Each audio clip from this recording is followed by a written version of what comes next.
Good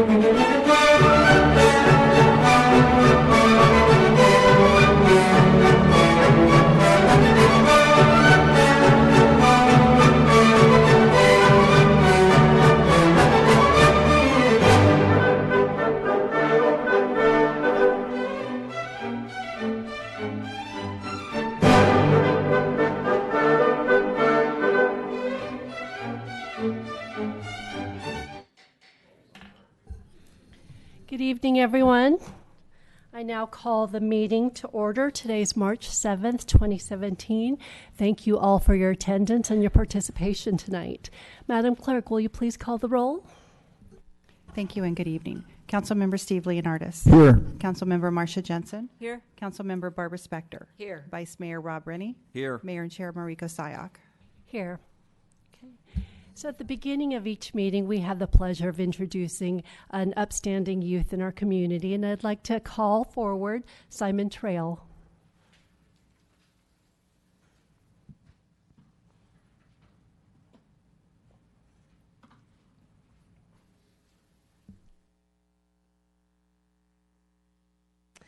Simon is an 8th grader at Hillbrook School, and his favorite subjects are math, speech, and debate. And his favorite sport is soccer, and he has actually been playing since the age of 4. Actually, Simon told me that he just came from soccer practice, so we thank him for coming straight from practice to a council meeting and then most likely going back home for homework. It's a busy life for him. He's also participated in many types of community service, including supporting Los Gatos' Alzheimer's patients and environmental support at Vasona and Lexington. And so tonight he is going to lead us in our Pledge of Allegiance, and I want all of you to welcome him and thank him for joining us today.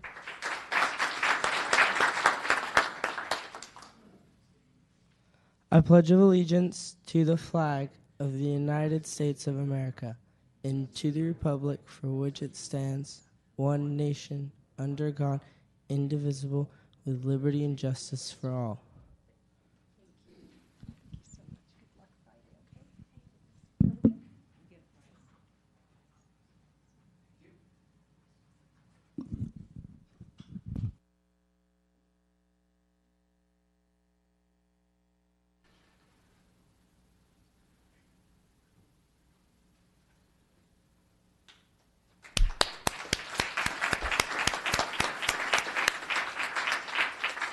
Thank you, Simon, and thank you, Mrs. Trail, for bringing him.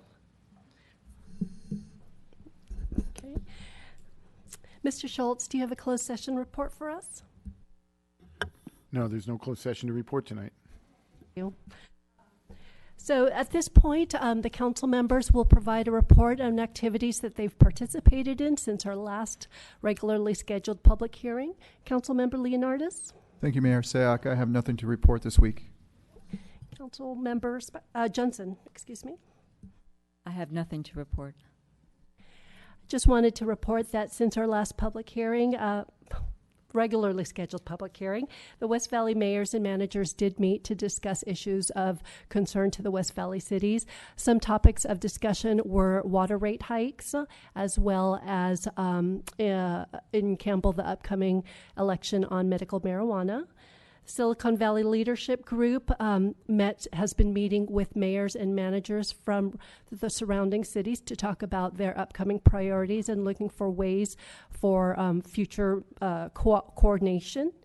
And on Thursday, last Thursday, Dr. Seuss's birthday was Read Across America, and I was happy to read to 4th graders at Alta Vista Elementary. Vice Mayor? Thank you, Mayor. On February 23rd, I attended the Emergency Operating Area Council. There we mostly discussed the flooding and the road closures and damage and so forth. And we also discussed the status of the dams. And actually not all dams at that time were full.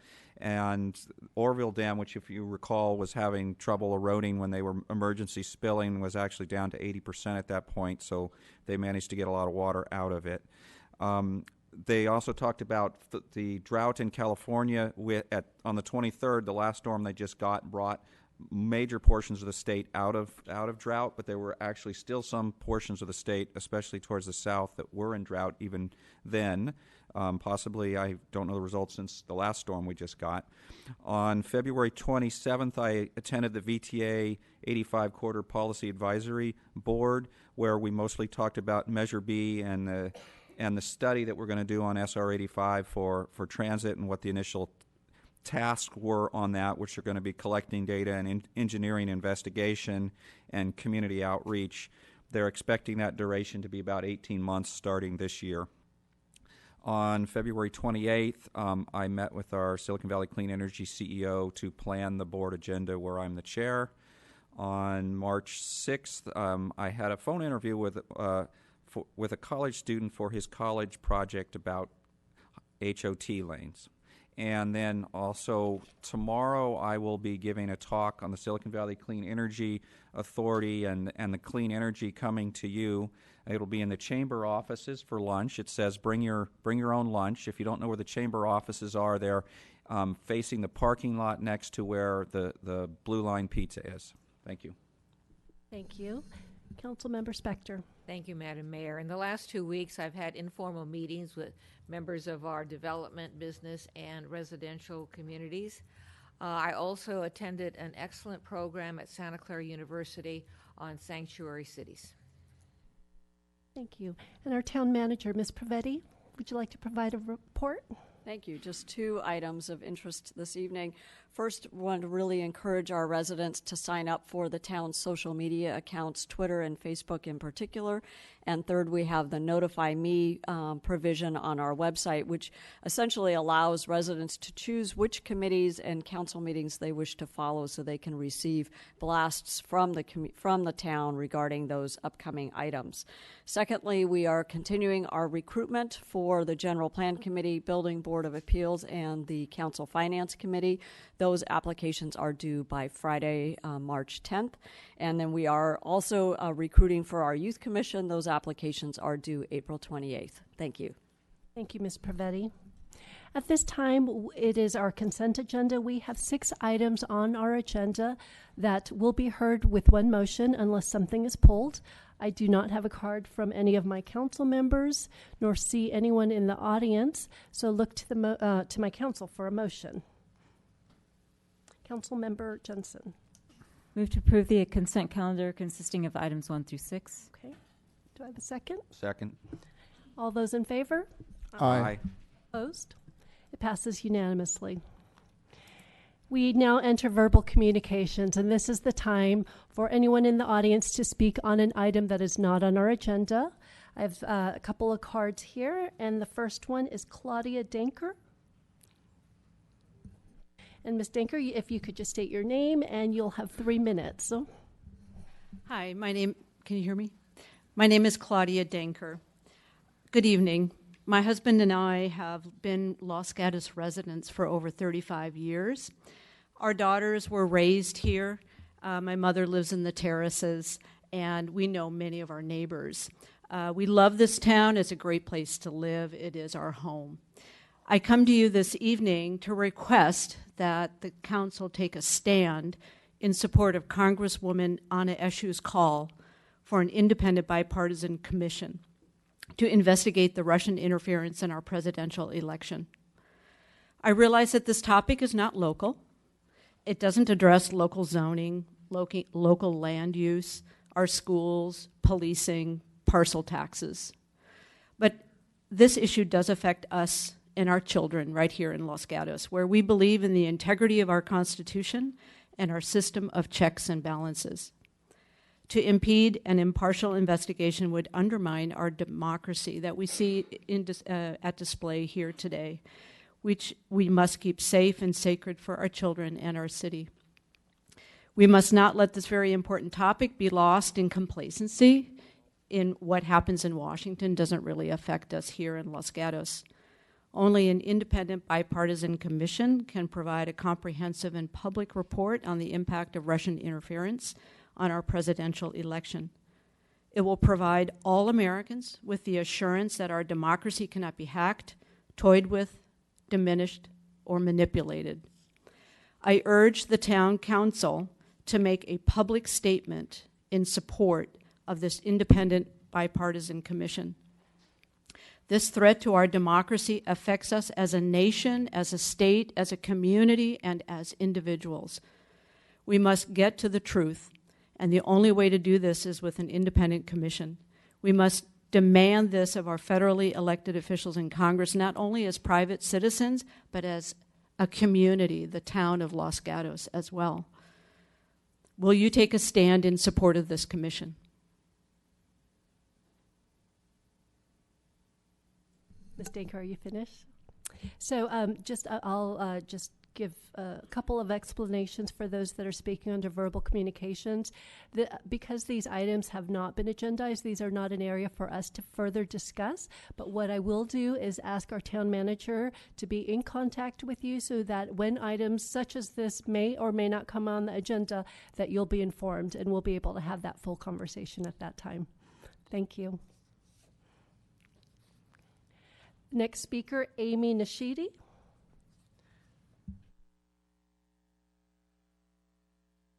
Hi, my name's Amy Nishide. I've been a resident here for about 15 years or 14.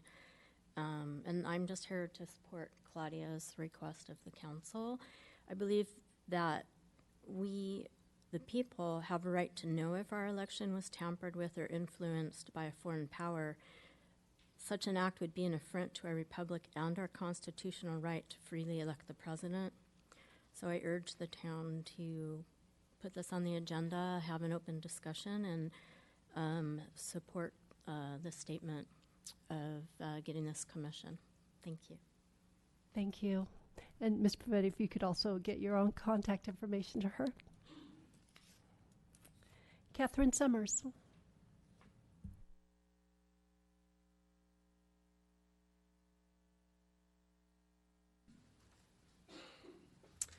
Good evening, Council. Many of you won't be surprised with what I'm going to propose here. My name is Catherine Summers, and I'm with the Chamber of Commerce. On behalf of the Chamber of Commerce, of all of our directors, many of our members, and many residents here in Los Gatos and my friends, I wanted to share this with you. From everything I read, it appears that the California drought is over. Lexington Reservoir is at capacity, and folks will be skiing in this year's until the 4th of July. So why not return a little life to our town by turning on the fountain in the plaza, at least more than one day a week? I'm sure the council will welcome this proposal, as it comes with very little financial impact, and it serves the town in economic vitality. It also would make our community all the more beautiful, would make our children, their parents, and their grandparents smile. The fountain has, over the years, become a focal point of Los Gatos, a happy place, if you will. And Lord knows you can never have enough happy places. Young moms will come down to the plaza. They will eat, children will play, and people will shop. The Chamber considers this a win-win. We hope you agree. And I wanted to mention a photograph that's actually hanging in the Chamber offices. I was going to bring it down tonight, but I'm walking. And I don't know if many of you remember the Ken Benjamin's photograph of a boy with a blue ball in the park. So stop by the Chamber offices to just get a little bit of magic in your life for a day. And it's the fountain, and it's playing with the boys playing in the fountain, and a blue ball is kind of flying in the air, and it's one of Ken Benjamin's best photographs, I think. So I would hope you consider this proposal. I think it's an easy thing to do. And you do have a question, Vice Mayor? Well, it's really for staff. If Director Morley, I recall seeing an email today on this subject. Perhaps you can tell us how quickly we can implement this. Thank you, yes. Thanks to Ms. Summers' inspiration, we did contact our fountain maintenance company to begin the process of turning the fountain on an ongoing basis, and we'll do that until such time as we maybe notice that the drought is not over. At this point, we're assuming that it will be, and we'll be able to have the fountain on very shortly. So it should be within a week or two that timing takes place. Thank you. Thank you. Thank Thank you, you, Ms. Summers. Anything to bring more magic. John Shepherdson.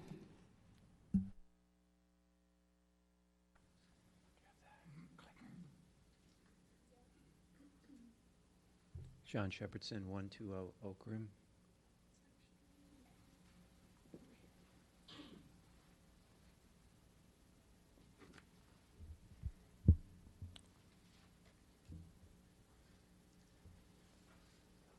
Thank you, Shannon. And which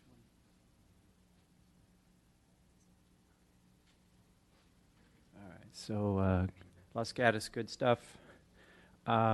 The new Almond Grove streets, bravo, Town Council, looking good. Safety signs in the downtown, I think it's wonderful. And I think it's beautiful to see the little kids grabbing the flags and walking across. I think it's a lot safer. So bravo, Town Council. The fun artwork around the town on the utility boxes, bravo. I've heard support for the Danville, it says business, I get that wrong, but busing program.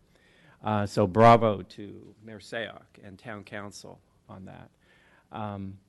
Growth in the Safe Routes to Schools program, bravo to the Town Council and staff and committee. Los Gatos Library, bravo. You know, you see the kids in there, the mothers with the children, the tech, it's bravo. Mr. Conway, the financial reports and the fact that he rides his bike to work, bravo. He's around here somewhere, I don't know. The town attorney, bravo. Res ipsa loquitur, he knows what that means. He's effective. Res ipsa loquitur means a thing speaks for itself in Latin. Bravo to the town council in terms of addressing the pension and the budget issue. And I know Mayor Spector, I saw it in earlier campaign material about you had that as an issue, and it's being followed through. Bravo. I don't know how much time I have here. Green bike lanes in front of the high school. I mean, it's amazing on both sides, those green bike lanes. It's really sending a message, in my opinion, that we're serious about the bike lanes and encouraging it for the high schools. And we get the high schoolers riding their bikes, we got less traffic. So that's a big bravo. Courage to Ms. Jensen for the way you advocated on the North 40. We sometimes can get very contentious, and to express your views, I honor that. Efforts to get a garage in the downtown, bravo. Staying on course in terms of, you know, nationally we're looking at differently at how we're dealing with climate change. Bravo that we're staying the course locally. And also bravo to all of you for the amount of time you put in here at the council, and for the police department for keeping us safe. And last thing on the police department, I would suggest that we can reduce their hours from 10 to 12 for shifts. And that's it. Thank you. Any questions? Mr. Shepherdson, you do have a question. Councilmember Leonardis? Mr. Shepherdson, you said to reduce their hours from 10 to 12 per shift. I'm sorry, I spoke. I was like 12 to 10. That's what I thought you meant. Thank you. Yes, thank you for clarifying that. We are paying attention up here. Any further questions? Okay. So we will now move straight into our public hearings. The first on our agenda is the Los Gatos Bicycle and Pedestrian Master Plan.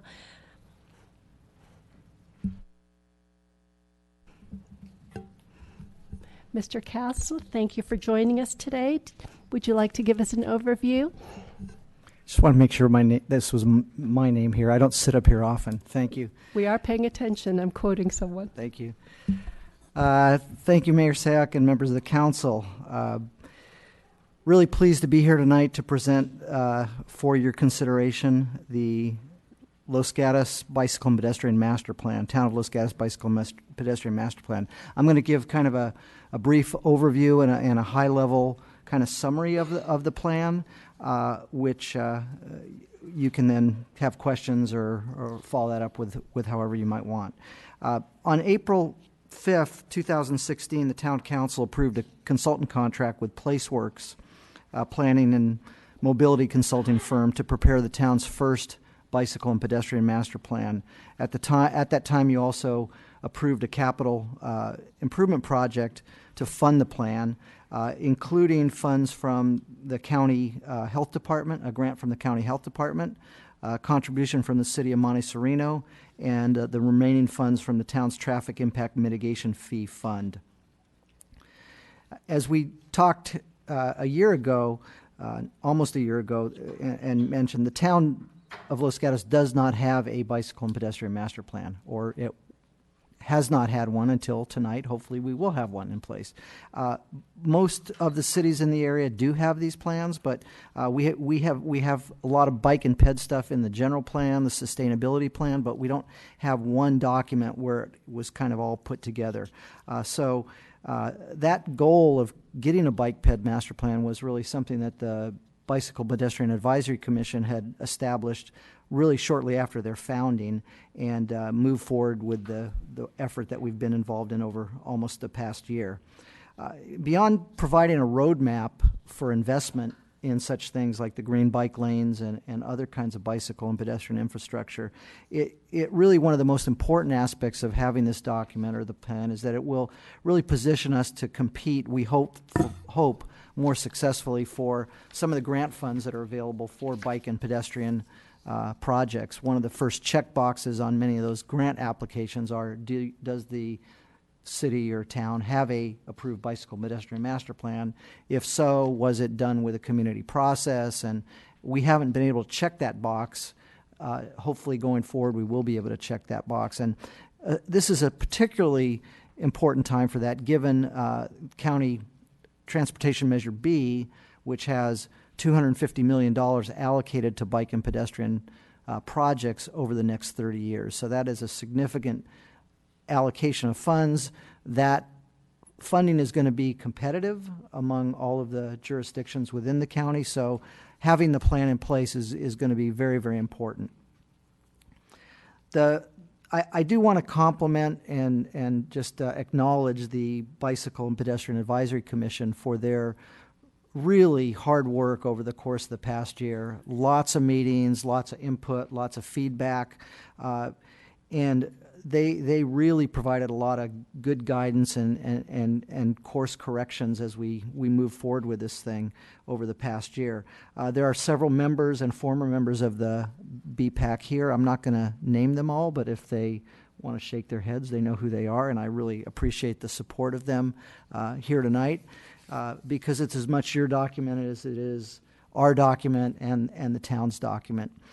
In your report, you have a little chart that shows all the community meetings and outreach efforts that we undertook to develop the plan, and it was pretty extensive. I mean, it was a combination of community meetings, online surveys, surveys that we pushed out to the business community, special meetings of the BPAC. We had our volunteer traffic count efforts, and several council members participated in that, as did members of the Bicycle and Pedestrian Advisory Commission and other commissions, and really led up to this, after the first of the year, a much more active effort to bring this forward to various commissions. And so it was presented to the BPAC, it was presented to the Planning Commission, the Transportation Parking Commission, and the Parks Commission. And the comments from Commission and public are in your packet. Very supportive, and I think it reflects the fact that there was a lot of community outreach and effort to engage and respond to those comments and desires of the community. So at a really high level, I want to kind of just touch on some of the key aspects or key components of, and we have the nice document, which there's a copy in the library, and I believe the council members and the BPAC commissioners have their copies. It's a really attractive document that has just a whole lot of information in there. I'm not going to go through it chapter by chapter or page by page, but kind of at the high level, there are some goals, policies, and sort of broad actions that we have included in here and have been endorsed by the commissions. And these are improving safety for bikes and peds throughout the community, eliminating serious injuries and fatalities and kind of embodying that Vision Zero concept that has been brought forward to the county here recently. We want to encourage walking and biking in the community, and really not only does that promote healthy lifestyles and health benefits, but it also hopefully will reduce our demand on vehicles and traffic and vehicle trips. And as we know in Los Gatos, the impact of traffic and cars is pretty significant throughout all of the community. And the more people we can get to bike or walk, whether it's to school or for their errands or exercise, the less we can be dependent on our vehicles. We want to create a cohesive and connected, low-stress bicycle and pedestrian network. So that means when people are out riding around or walking, we want them to feel comfortable and not feel stressed about crossing the freeway or getting across the arterials, and just a more comfortable bike and ped-friendly community. High-quality facilities, as I mentioned, positioning the town to compete for bike and ped grants, and provide that roadmap for future investments, whether it's from our own traffic impact fees or capital improvement program funds or grants that we can obtain. Another key point is that it will provide guidance to the town staff, public works, and community development on conditioning of new development. When new development comes in and there are opportunities to now refer to the bike and ped master plan to put in bike lanes or additional sidewalks or contribute to even more significant investment improvements. And lastly, it's sort of that broad key policies portion, and this is a direction that the council gave us during the process, and that is really to knit together and integrate the bike ped master plan with the Safe Routes to School study. And so we really made an effort to do that, both in the document by incorporating the list of projects in the bike ped master plan, but also in analyzing the projects and whether the criteria, how we sort of prioritized and evaluated them, added a checkbox if it was something that was also included in the Safe Routes to School study. So I think we've been quite successful, again, with the direction from the council to really knit those together so you have an integrated document that draws both of those things together. And that, I think, was a real success of the process. On the bike side of things, sort of the high priority projects, and there's a whole long list of projects, and we took this sort of broad approach because it's always better to have the stuff in here than not, because you never know when that grant's going to come around where, gee, it might be a grant for this kind of thing, and yeah, it's in our bike ped master plan. But we did also prioritize sort of with the input of the BPAC, sort of our highest priority bike projects, and these came out of community input, community meetings, the surveys, and discussions with the commission, both on the bike and ped level. So one of those is to create. There's 4 or 5 of them. Direct connection to the Los Gatos Creek Trail from Highway 9. That's a grant we've chased before. We have not been successful. There is no connection to the Creek Trail. There's an informal pathway up and down on each side of Highway 9, but Highway 9 is a really significant bike corridor. The Creek Trail, of course, is a major regional bikeway, and we want to be able to provide that connection. It's not an inexpensive project, but that's a high priority and a pretty big project. Another is installing those, and this is sort of you've got the connection and bridge over the creek to make that connection. Then you have sort of the other end of the spectrum, which is really not a very expensive project, but one that we felt was important, and that is to identify University Avenue, particularly through the downtown, but also north of Highway 9 with those share the road markings, because Santa Cruz Avenue isn't really the greatest place to ride on. University has a little bit less activity, but we think we want to designate that as more of a known share the road type of facility.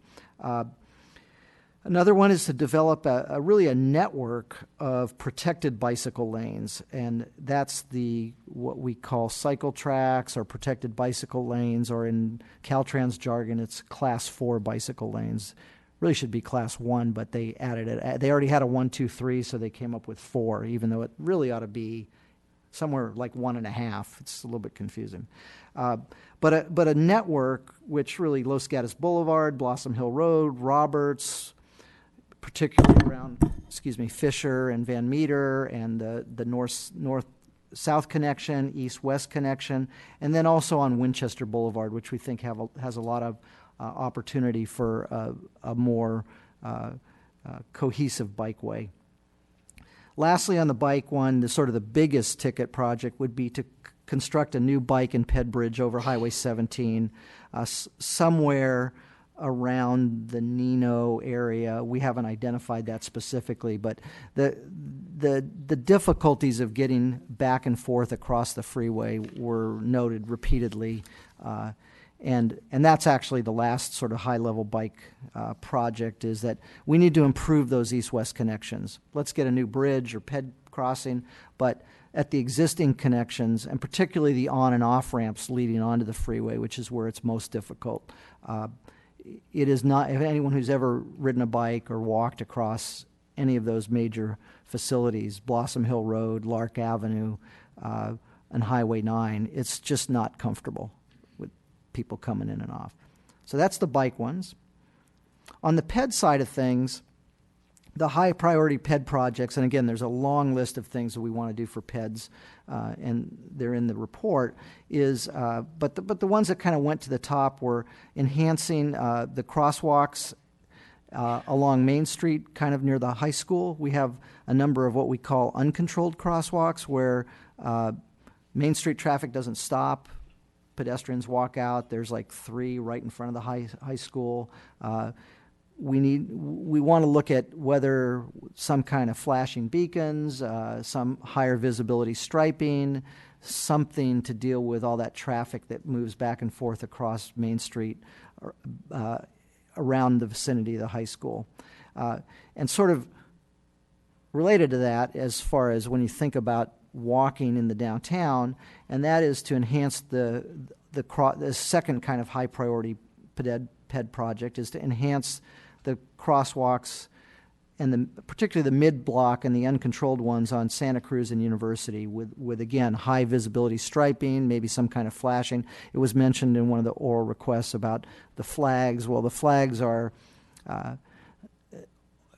great, but there are a number of things that we could do at kind of at a higher level that a number of other communities have done. And we had a lot of comments about the lighting in the downtown, the planners, the visibility, walking out, and how kind of not really as pedestrian friendly as people would like it. We have a great downtown. People love to walk there.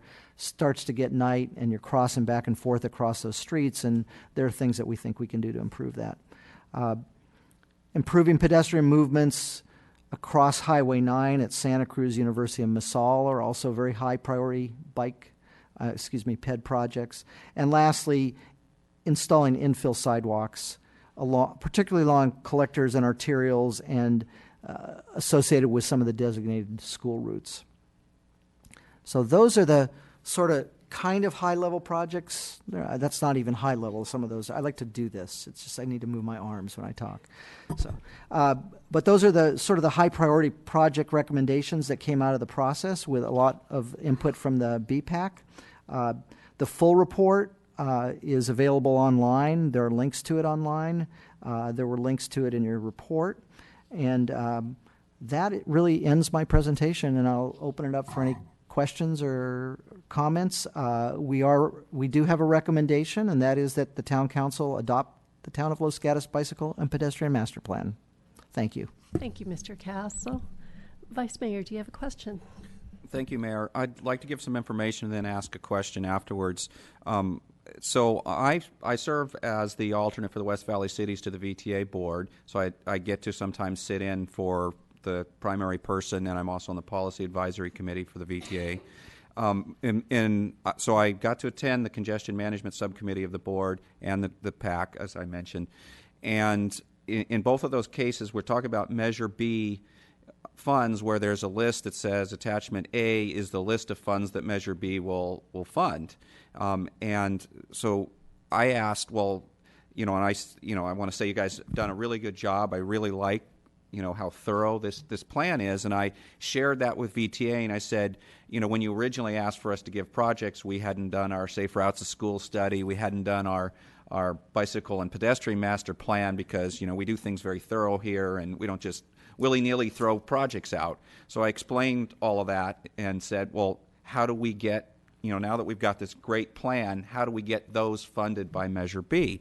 So sort of two results came of that. One was with the help of Councilmember Camus, we got a recommendation out of the congestion management to add the word current in the wording in that bullet where it says the projects in Attachment A are whatever, I can't remember exactly, but by saying that those are the currently approved projects, it implies we could add more projects to it later. The second thing is they recommend, one of the things that's funded in there without specifics is the county bicycle connectivity plan. So if we can get our projects into the county bicycle plan, then we can get money out of Measure B. So my recommendation would be to think about what are the things we really want to do that we could get into their plan and work that way. So then my question, after providing information that I know, my question is, so you're asking us to approve the bicycle and pedestrian master plan, but I'm trying to understand what are the next steps. What am I approving? What will the council's involvement be as we go forward?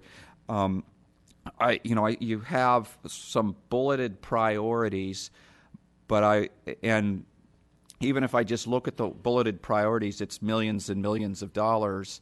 How are we, what are the next steps to figure out what are we going to do first? There's, like you've said, there's a long list of different projects, and I spent quite a bit of time looking at them, trying to figure out, well, which are the really key ones that might make a huge difference in the connectivity, and 1,000 more people might ride their bike, or where could we add a sidewalk costly that would make 100 more kids walk to school, and those I was hoping that the commissions would come up with some suggestions, and I haven't seen that yet. What I got are kind of high-level priority bullets. So what's the next steps, and what is council's involvement going to be if we approve this master plan? Thank you. I'll take a stab at that, and then I'll see if the town manager or the public works director wants to add. I think the town's already, the staff is already making an effort to engage the council in providing in what are the next steps. The sort of most primary one is through the budget process or the capital improvement process, and I think a lot of it comes down to dollars. I mean, how much money and how does this compete with other competing priorities of the town for what are really limited dollars for anything that we have. So that whole budget process and priority setting process that the council goes through, I think is really key to integrating the needs that are identified here and finding out how that competes and how you feel about how much you want to allocate vis-a-vis all the other priorities that you have, which are, very significant, and there's a lot of demands on limited amount of funds. So that process that's already in place with that you had started back in January, that will continue as you go through your budget process and go through adopting a capital improvement program. Really, now we have another kind of document or list of projects that you need to think about when you're evaluating all those different projects and priorities. So that's probably, it's a formal process that you go through, but it's really what we look forward to is, how are we going to look at this vis-a-vis paving projects or vis-a-vis pension pay down or competitiveness on salaries or all those other things that you have to think about as a council. I think that we did spend a lot of time about thinking about, do we really want to rank these things, 1 through 10, and how detailed do we want to get? And we didn't do that because I think the other side of this is that the staff will also be looking for funding opportunities, whether they're Measure B or integrating this with the countywide bike plan or other state grant funds that come through, is reading those grant applications and reading those external funding options and thinking about, gee, which projects in here, would be competitive, like the connection to Highway 9 or a PED bridge over 17, and what are the opportunities for trying to bring in funds for that. Beyond those kinds of things, I mean, the other thing that we have, and this again was talked about with the BPAC quite a bit, is that we have included in here the expectation that annually we want to come back to the BPAC and, how are we doing as far as progress is concerned on this? Are we getting more people on their bikes and more people walking? I mean, we did the counts every other year. We'll probably do counts again to see how we're doing as far as activity.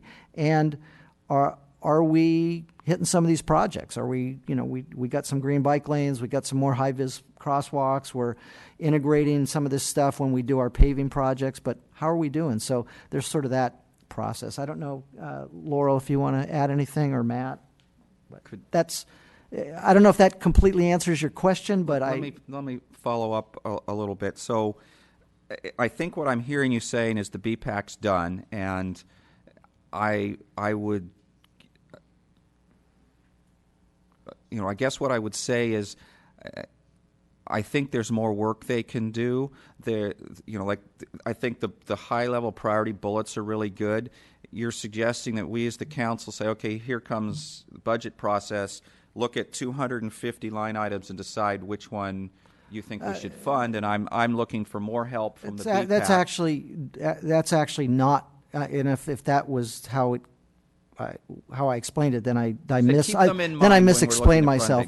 I really think the BPAC is now only starting their work, and I actually think that what would be extremely positive in implementing this was if the council said, okay, in the budget, we're going to appropriate $250,000, $350,000 for bike and ped projects. BPAC, go take a look at your bike ped master plan and come back with, the list of projects that you think we could implement. Or, maybe you do, 4 or 5 years worth of allocation in the CIP, and maybe they don't spend any money in the first year or the second year because you want to save it up to do a bigger project in the third year. So it becomes an implementation plan, but it has to be based on some kind of funding plan. And that's something we don't have in here because we don't know what the resources available yet are for the council. So this leads into that process.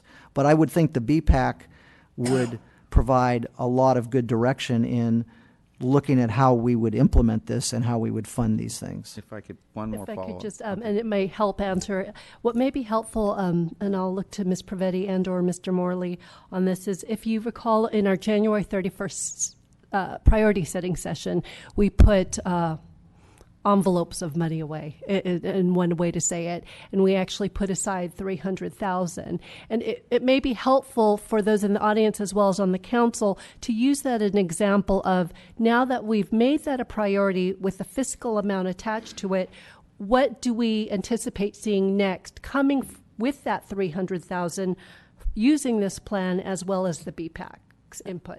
So let me just add on. So essentially, we are now in the process of developing our capital improvement budget. We have the recommendations from our priority setting session. We know there's approximately $300,000 that the council has identified for bicycle pedestrian improvements. We would like to integrate that with the other very specific recommendations that we got from the Safe Routes to School group that you saw. And now we're going through our commission process where we're evaluating and identifying future projects for consideration for our 17-18 budget. And as we move forward, we'll be continuing to engage our commissions through that And then the next time we do priority setting, especially around ordinances and policies, you will have noted that there are a fair number of policy items as well as physical improvements. So at some point, the council will have an opportunity to prioritize and add those to the list as well. I just want to add one thought, maybe. I think one thing that needs to be kind of thought through is whether we want to go spend money on lots of little projects or much fewer expensive key projects that might make a bigger difference. You know, if, like I said, you know, if the bridge over 17 means 1,000 more people ride their bike in Los Gatos, that might be a better way to spend our money than $25,000 improvements here or there. So, you know, I think that's something we might want to think through further. Councilmember Spector. Thank you, Madam Mayor. First of all, Mr. Cass, you and all the community who worked on this report, it's excellent. It's not only substantive, it's readable. I could follow it, so that's good.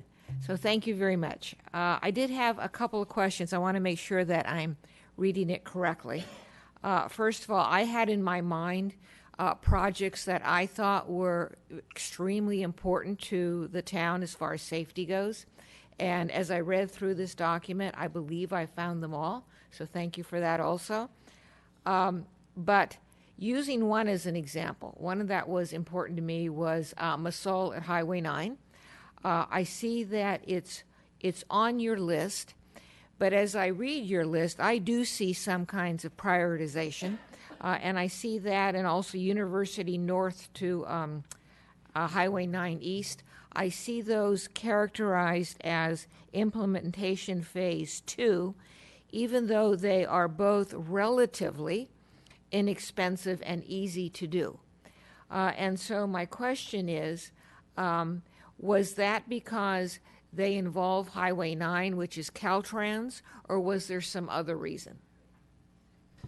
That was because on those particular projects, when we did the implementation phases, and again, that's very fluid. If there were other agencies involved, such as Caltrans or the Water District or the county, you know, with stuff, we kind of pushed those to phase 2 because we didn't have full control over it, or if there was any property acquisition stuff, I mean, those things got pushed out. So in that instance, with Masol and with University, yes, because of the fact that we would have to work with Caltrans, that moved that into a later implementation phase. Not because that was our desire, but just the reality of working with Caltrans does make things a little bit more complicated. Understood. Then a question. I think you have these documents with the little colored bubbles that show where the improvements are anticipated, and one of them was at westbound Main and northbound University, that intersection, and it had a lot of the little bubbles, but is there something anticipated for that intersection? Because I find the people going on Main Street and then turning right onto University conflicting with those pedestrians who are crossing University. So is there anything anticipated for that? I think there is, but I didn't understand what it was. So I heard two things. There's the Main and University intersection, and then there is also, Main and Santa Cruz intersection, and there's also the Main and University intersection. And my question is related to Main and University.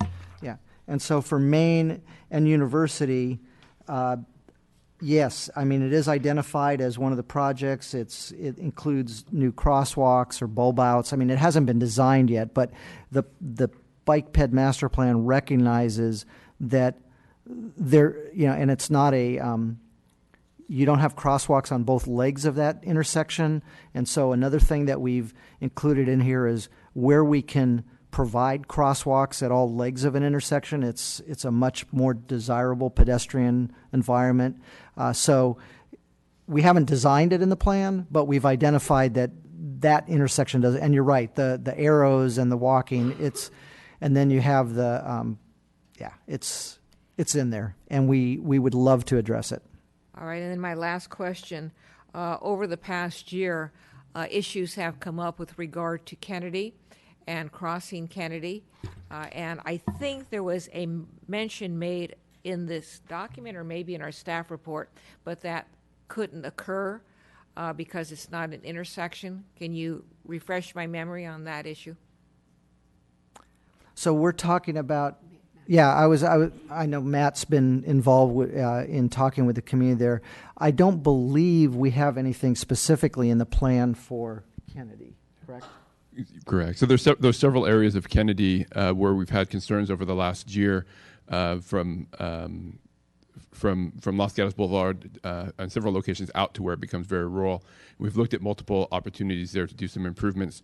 There at the front end towards the boulevard, there are some opportunities in there to incorporate some improvements, and I think they've been identified through the comments to the program, so they're certainly included from that perspective.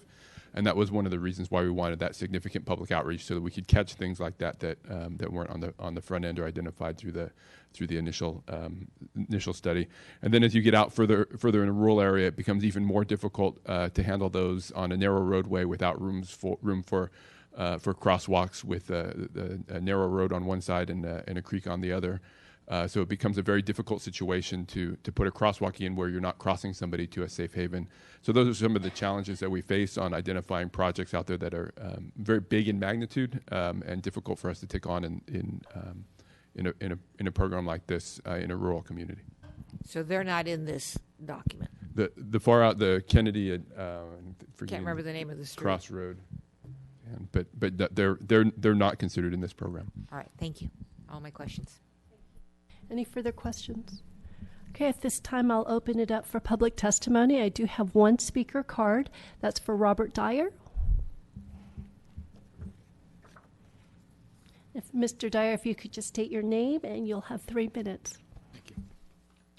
My name is Robert Dyer. My son was one of the volunteers helping count bicyclists for the study. Ironically, he was hit by a car last week on Los Gatos Boulevard at Loma Alta on his way home from Los Gatos High School. After an ambulance ride and some time in the ER, he will be all right. But it illustrates how important this meeting and the master plan are. Whether we allow bikes on the sidewalks or paint lanes specifically for them, bicyclists are at a major disadvantage when they collide with a car. And there seem to be too many cars on the road. So we need to continue finding ways to encourage more people to bike in our town. If we can get 1,000 extra bikers, that would be great.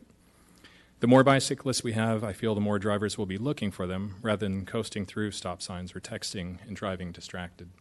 So thank you for developing this master plan, and please adopt it, and then we can move forward with what you guys are already recommending. Thank you. Any questions? Mr. Dyer, I hope he gets well soon. Thank you.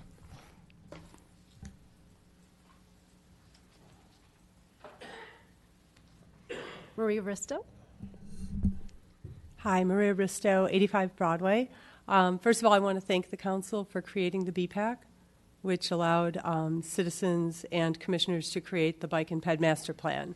I want to thank the staff and the police department and all the groups that contributed to it, including through the open meetings.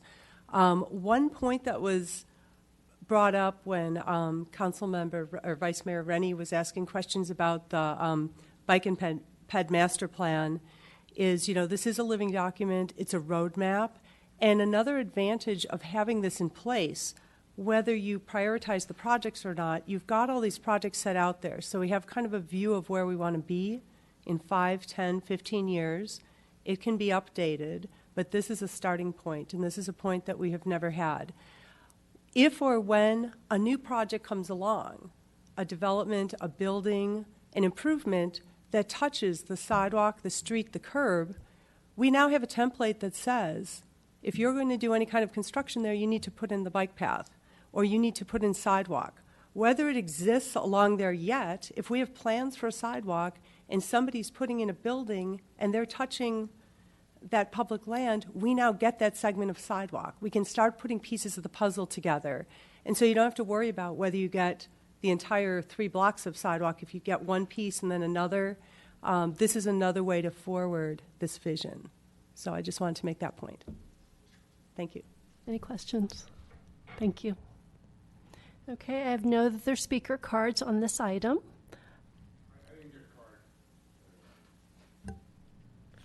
I'm sorry, feel free to come forward. And then if we could just hand him a card for him to fill out afterwards, that'd be great. Larry Edgar. I live downtown. Question. I submitted a couple of letters to Bob. Is that Bob? Yeah, hi, Bob. And somehow there was a mix-up in terms of timing or whatever, logistics, but I submitted another one before 11 this morning, which I was told would be included, which then I was told later it was supplemental material. I assume it's on your desks. Is that, will you guys look at that? Great. Okay, the main thing for me with this thing is I think probably most everything about the program probably is good. One thing that hasn't been mentioned, I brought this up to council members before. I know I'll talk to you about it, Rob. No, sorry about that. A little disappointed it hasn't come up tonight, and it doesn't appear to be a big issue with the program. I want to see section 5.30.020, which is about bicycles on the sidewalks. I want to see that elevated to specifically identified, which I believe is the term used in the document. It's been a problem for years, and nothing essentially has ever been done about it. There needs to be signs on the main downtown streets and strategic locations. The sign over in Fisher School, whatever street that's on, that says bicycle riding is okay on a street needs to be modified to clarify just on that location. And it needs to be enforced. And I know the police in the past, I won't mention the chief's name, but the previous chief, directly told me that the chances of that ever being enforced are pretty weak because it's not a priority, but it is a priority. I live downtown, I'm retired, I walk my dog, but I don't walk my dog downtown anymore because it's too damn dangerous. There's too many people who just don't have a clue about safety with their bicycles, and every day goes by I see some crazy thing happening that could kill people, and I have no research as to whether that's happened, but I wouldn't be surprised, and it certainly will at some point. There's some pretty dangerous things happening. So to me, it's a good law. It's been there for a long time. It's never been enforced as far as I know. I want to see it enforced. I want to see it included and elevated to whatever has to be with this program. Thank you. Thank you. Go ahead, Vice Mayor. Thank you. So, Mr. Edgar, let me ask staff first, and then I have a question for you. Yeah. I believe that kids can ride bikes on sidewalks anywhere in town. No, I want to make sure that's 10 years correct. old. Well, let's ask staff first. He seems to be implying it's only near Fisher, I think you said. But we'll let the police chief talk. Mike D'Antonio, interim police chief. So the Muni Code's fairly clear. What it doesn't allow is for bicyclists in the downtown or commercial areas. It does allow for bicyclists, and I believe it's 10 years old. We'll have to look at the exact code for the age to be able to ride their bicycles on the sidewalks in other areas of town. That's correct. So based on that, Mr. Edgar, I want to make sure I understand your point. So you're concerned about kids or whoever, adults in the downtown area riding on the sidewalks, and you'd like to see that enforced more, or is it adults in the other part of town? No, it doesn't matter about the age. I've observed all ages doing the same thing. I mean, just yesterday I saw some kid damn near wiped me and my dog out in the crosswalk. I said something to him. Then he hauls down the sidewalk as fast as he could possibly go, past all kinds of store doorways and so forth. I mean, there's an accident waiting to happen. And this happens all the time. It wasn't like an isolated incident. I go to the coffee roast, and you sit out there in front, and in a crowded day with dogs and people standing there, people are going like this with their bikes, up and down. It's nuts. And there's a good section in the code about that, so I'd like to see it enforced. It's never been enforced as far as I know. I haven't done the research before I have, and as far as I know, no one has ever done a damn thing about it. Okay, thank you for bringing this forward. Yeah. Okay. Any further questions? Thanks. Okay, so at this time, we will close public testimony. That does, and if there's any further questions of staff, I do have a question for, I guess, to staff, and I'll see who best answers it. I know through Safe Routes to School, one of the largest elements that has been really focused on is education. What are the bike safety rules, not only for the bicyclists, but the pedestrians and motorists? Now, this is a larger document. How do we convey these safety rules to those that aren't necessarily the students that are learning this on an annual basis? Is this something that we look to the BPAC towards? Is this something that that we should be asking residents to take more safety lessons on? A couple of thoughts on that. This is something we did think about, and so there's actually a policy or action to really educate the driving public about what they need to do, as well as the biking and walking. So it's a kind of broad. We always think of this in terms of let's educate the kids about how they should ride their bikes and wear their helmets. But that educational effort really goes a lot deeper, because we want the driving public and the walking and biking people, or the driving public, to be aware of what they need to think about for pedestrians and bikes. So as far as the town doing that, I mean, that it would be consistent with the plan, but you would need to either look at that as an add-on to the Safe Routes to Schools educational efforts.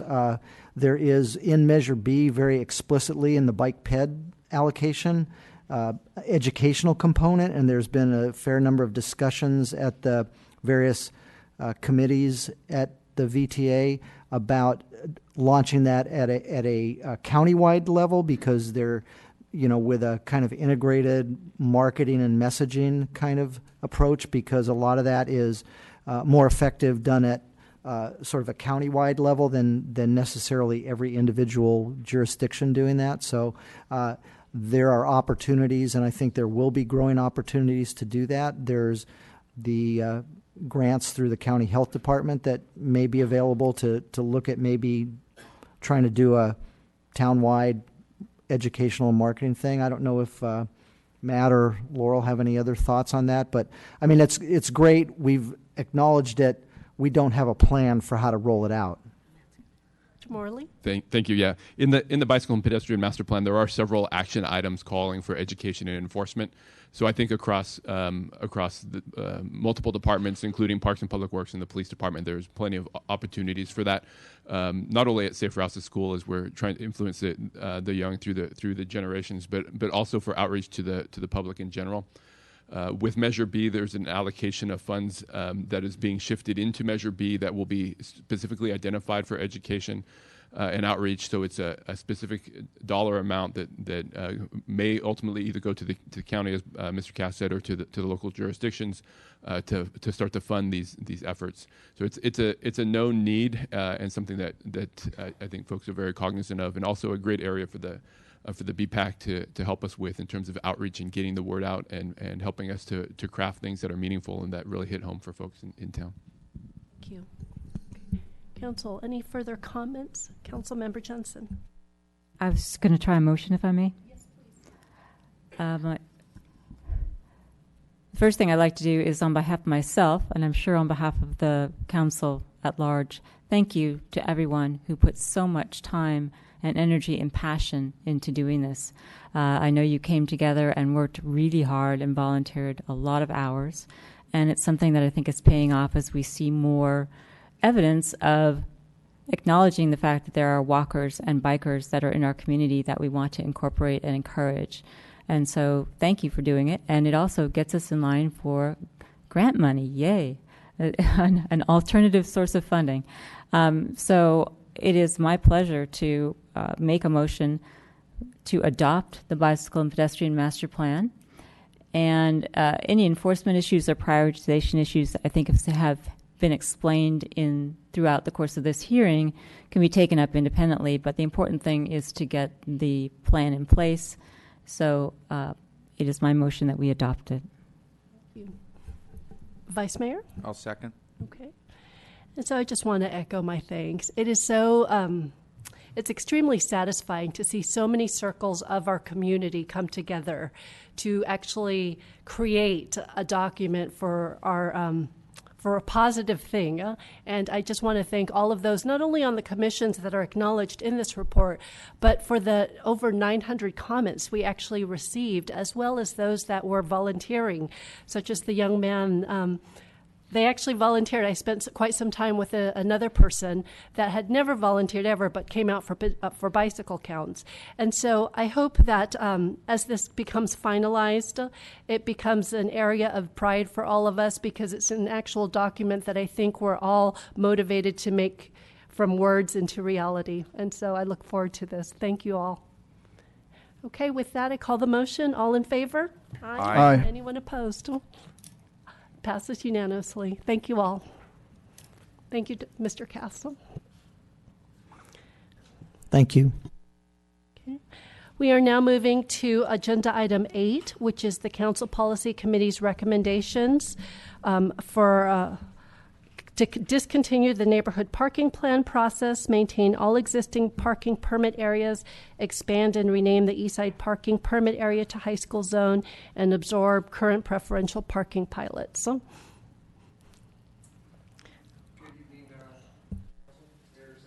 Vice Mayor, Mr. Rennie, council members, J.R. Langer, Lieutenant Support Services, Police Department. In November, council approved a preferential parking pilot for the Whitney Avenue neighborhood and directed staff at that time to report on the results of the Alpine Avenue parking pilot, examine the current neighborhood parking plan process, and to address student parking in residential areas near the high school. Staff met with the Council Policy Committee in December and in February to report their findings and to consider modifications with the neighborhood parking plan process. And as a result of those meetings, the Policy Committee recommended to discontinue the neighborhood parking plan process, to maintain all existing parking permit areas, expanding and renaming the east side area to the high school zone, and absorb the 2 current parking pilots into the high school zone. Staff has informed both the Alpine and the Whitney Avenue pilot neighborhoods that their pilot projects are indefinitely continued until a decision is reached on how to progress with preferential parking. Both the residents within the pilot areas and the proposed high school zone have been informed that this agenda item is scheduled and that the Policy Committee is recommending permit parking as part of the high school zone. If the council approves the Policy Committee recommendations regarding the high school zone, staff will conduct additional outreach with those in the new zone explaining the implementation program and provide an opportunity to remain within or opt out of the program. Thank you, and that concludes my verbal report, and I'm available for questions. Thank you very much. Any questions? Vice Mayor. I always have questions, I guess. Lieutenant Langer, could you explain the difference between the school, the high school zone, and the preferential parking of the pilot projects? You know, we got some comments from some of the public that are saying that the high school zone isn't as good, and when I looked at it, I thought it was mostly the same. I think we had 90-minute, and your high school zone was 2 hours instead, and I think the timing was kind of the same. You're doing high school zone 9 to 4 or something like that, and the preferential parking I thought was the same, so I'm not sure I understand comments that I'm seeing here. Good question, and I'll see if I can help clarify some of that for you.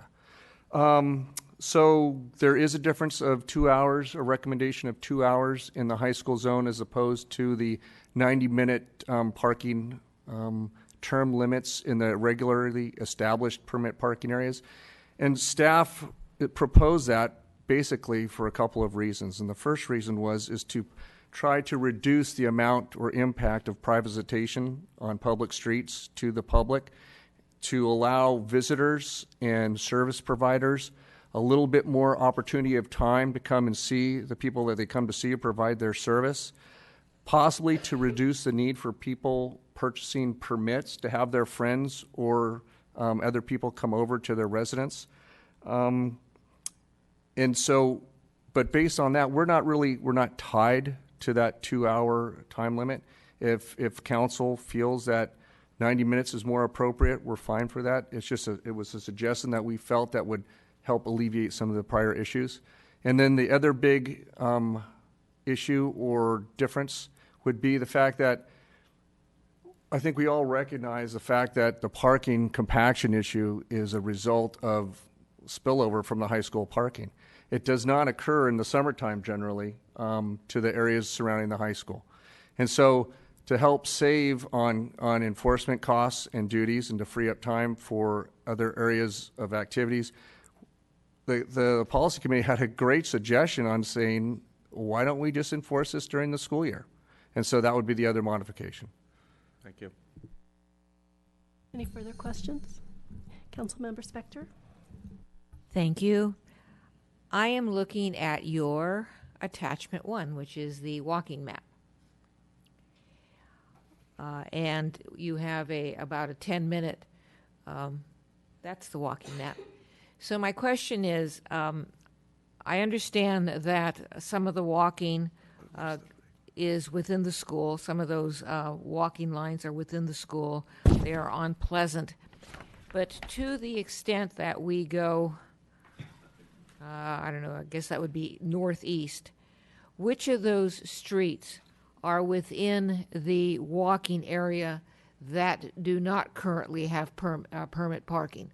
Or is it all of them? I don't know. I haven't been able to keep up with it. Okay, so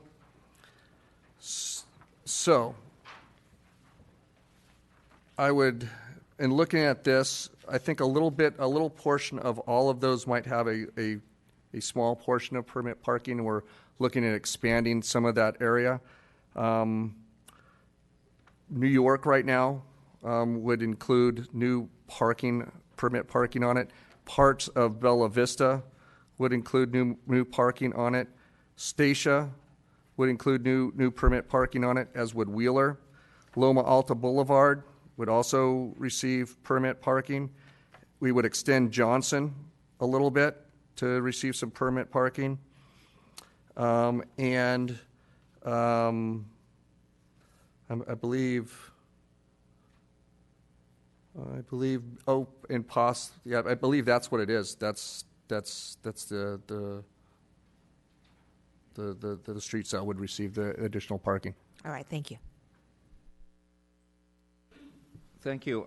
So Lieutenant Langer, I don't know if you've mentioned this, but I think there's a process which the residents are going to vote, and they can vote to not be part of the high school zone if they want. How big of an area, or maybe I should say it the other way, what's the smallest area that they could vote to not be part of the high school zone? I think we have to look at this and establish how that is. And so we would probably establish natural boundaries for the different neighborhoods. And so I would say blocks of a street should be considered for a natural boundary. If it's a new street or if it's in considerable amount of distance, we could reduce that to a half a block or change it. We're very open to how we consider about establishing this. It's what we recognize is the fact that there is an issue in that area, and it hasn't gone away. It was there. It was present in 2001 when the parking plan was introduced, and it's still there today. And what we're looking for is an opportunity to provide this whole area to change over to permit parking with one opportunity, instead of having to take these separate areas off as one-offs when they feel the expansion of the balloon when another area does incorporate permit parking. Okay, thank you. Lieutenant Langer, thank you for this. I just wanted a confirmation. Town Manager Pravetti and I had shared the proposal idea with the high school administration and encouraged them to provide any specific comments. To this date, have you heard any? I have not. Okay. And as we move forward, I'm assuming there's a Safe Route to School meeting between now and when this would come back, so this would be another opportunity for staff to share with the high school committee, at least, the proposal. It would be, and we would look for every opportunity we can to gain their collaboration with us. Okay, thank you. Councilmember Jensen? Follow up on the mayor's question. The mayor is anticipating that this is coming back, and I'm unclear on when, why, and how it would be coming back, depending upon what the action of the council is. So if the council were to approve the package of recommendations that are before you, our next step is to do outreach to the new high school zone and ask the residents whether or not they're interested in participating. For those blocks or block faces that decide to opt out, there may be some other options, so that way we can still address the compaction issue, but maybe not do it through preferential parking. And then those other options might perhaps go through our commission process, specifically TNP. And then once we have all of those results, we would come back to you probably in the June timeframe for final adoption of the high school zone. And then that, if adopted at that point, it would give us the time to do the implementation measures, so that way it would be in place before the August start of school. So just to make sure I understand, that if the council were to take an action per the recommendation to basically adopt this, there's a lot of processes that have to happen before there's a finalization. So can we consider it almost, I hate to use the word pilot, but an interim period of adoption pending the outreach and the opt-out, opt-in, et cetera? Well, actually, your actions would be, A, to discontinue the neighborhood parking plan process. So we would no longer entertain new petitions. 2, that we would maintain all our existing permit areas as they exist today. 3, we would expand and rename our east side parking permit area to the high school zone. And then the 4th item is really where the new work comes in terms of creating that new high school zone, working with the streets that do not currently have preferential parking, and making sure those residents have the choice whether or not they wish to opt out. And so it's really just the new streets that would be coming back to you for finalization. Thank you. Councilmember Spector? Thank you. Following up on that, I think somewhere in the staff report you mentioned our ordinance, but there's nothing here that has to require an ordinance or an ordinance change, does it? That's correct. So the policy committee talked about a couple of options. One was to just delete the section that acknowledges preferential parking entirely. Staff's recommendation is that it's probably useful to maintain some of the language, since we clearly will maintain a parking permit program, a limited parking permit program. I think what we're looking at is there code language that could be added so that we don't create an anticipation or an expectation that we're open to new petitions. And that's something that we're exploring. But to answer your specific question, no action that you take tonight would require any changes to the ordinance. It's just whether moving forward after the high school area was zoned in, whether we want to try to eliminate it altogether or make some other changes to it. But no action tonight would require it. Thank you. Okay. At this time, I'll open our public testimony. And if you would like to speak, please submit a speaker card. I have 4 at the moment. The first speaker is Douglas Rice. Thank you, Madam Mayor, members of the council. My name is Douglas Rice. First of all, for your benefit, I'd like to acknowledge the residents of Alpine who are here tonight. So I'd like you all to raise your hand. I think that in and of itself makes a statement that our concern here tonight. We're very concerned with the changes, and most, if not all of us, are opposed to the proposed changes. Alpine has been recognized as a different situation than many of the other streets in the neighborhood because of the narrow road, because of the speeding. We feel that staff has failed to include the neighbors in this process as we move forward. We were not notified of the policy committee or their hearings, and up until a few days ago, we had not received any emails or any information from the city letting us know that this issue was coming forward. We're concerned about the question of whether the proposed requirements whether the town is ready to provide the additional resources. As one of our residents pointed out, having a timed parking requires frequent patrols on the street versus the ticketing, which can go on if somebody doesn't have a permit. In other words, if someone comes by at 8:30 or 9 o'clock in the morning and they do not have a permit or a visitor's pass, it's presumed that they have been there versus having to come by, chalk the tires, come back 2 hours later and see if that vehicle is still there. We're concerned about the change in the process midstream. We've provided the petition. We've provided everything that the council asked for. We are 6 months, actually we're far longer than that, into our pilot project. And this is not what we signed on for. So in essence, we want to keep what we have. It's not broken, don't fix it, and we do not want to be part of the high school zone. Thank you. Actually, Mr. Rice, you have several questions. Councilmember Spector and then Councilmember Johnson. Thank you. Mr. Rice, I want to make sure that it's all very clear. You don't want to be, your street does not want to be part of the high school zone as it's proposed because? Simply because what you're proposing with a 2-hour time limit will allow students to park on the street. It will allow extended parking for the businesses at the foot of the street, which was part of the original problem. And we don't have the how do I want to put this? The resolution that we have now, which is the return of the street, the enhanced safety of the street, the additional parking for what we need as residents. What we would have is students parking for 2 hours, hoping that they don't get a ticket, coming over and moving their cars because we have an open campus, then leaving their cars there and then coming back after school. That's what we foresee happen. Thank you. Councilmember Johnson. Thank you. It's along the same lines. The proposal is to change the parking from 2 hours to 90 minutes. Can you explain to me why that half hour is critical in your mind? No, we're at 90 minutes right now. I know, and the proposal is to go to 2 hours, right. yes. What is it about that 30 minutes that is critical in your mind?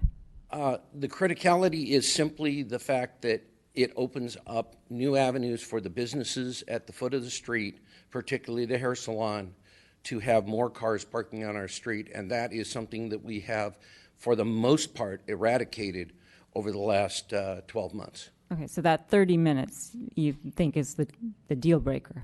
I don't think it's a deal breaker. I think the permit process and what we have gone through and the fact that that is potentially being cast aside is the deal breaker here. Okay.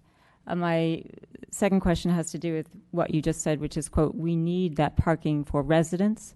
Can you explain to me what you mean by that? How and why is it that the residents need that parking? Okay. Let me give you a, for instance, this morning we have a construction project across the street with visitors' passes. They had 5 vehicles on site. We had another construction process going on across the street with 3 vehicles. We had 2 vehicles at our house doing a construction project that were on property, they were not on the street. And up the street there's another construction process, and we foresee another home being built at the foot of Alpine starting in probably 6 to 12 months, which will be a 1-year project, which will incur additional construction projects. Okay, so you're purchasing permits for all of those trucks? Or people on the street are? For my property. Well, not you. I mean, you're speaking for the residents. So am I to understand that all of those construction trucks are getting permits? To my understanding, yes. Okay, thank you. Councilmember Leonardis. Thank you, Mayor Sayak. Mr. Rice, I remember before we implemented the pilot program on your street, personally experiencing cars parked on both sides of the street and having a very narrow tunnel with which through to navigate on the way to the school in the morning. Because of the unique character of your street, since we've implemented this pilot program, that situation has been cured, I feel. Do you anticipate, if you were absorbed into this new high school plan, that situation could return, which in my opinion represented a significant safety problem? I would agree with that conjecture, that we believe that the problem will return. And let's also remind the members of the council that through this entire process, the fire department and the fire district was never included in the process, never was notified of the problems on Alpine, and when they came out and saw the problems, they were horrified because they knew full well that they couldn't get fire trucks through in the event of an emergency. So we fixed more problems than just parking and just relieving the neighborhood. We fixed a clear safety problem. The accidents that were occurring on Alpine with the speeding, we went and put in the speed humps. That has helped to a certain extent. However, there is a noise increase because of that, and there's other issues there. So we still see speeding. We still see things happening post-school hours, preschool hours. Any further questions? Thank you, Mr. Rice. Thank you. Pamela Nerney.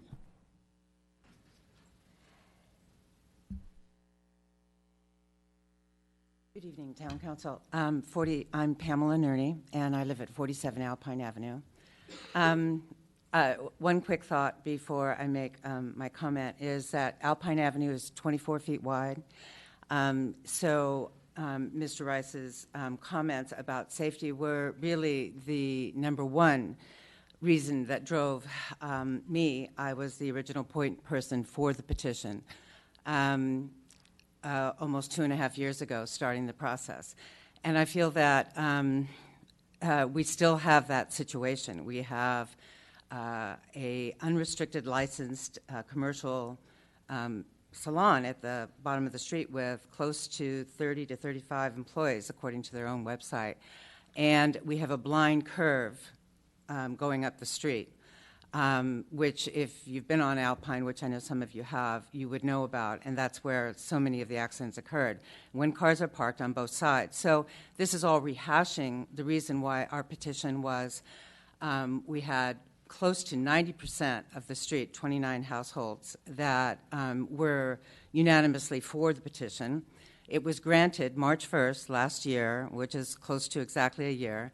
The pilot was, by all reports, including the towns, a huge success. We never were privy to the data that came up afterwards.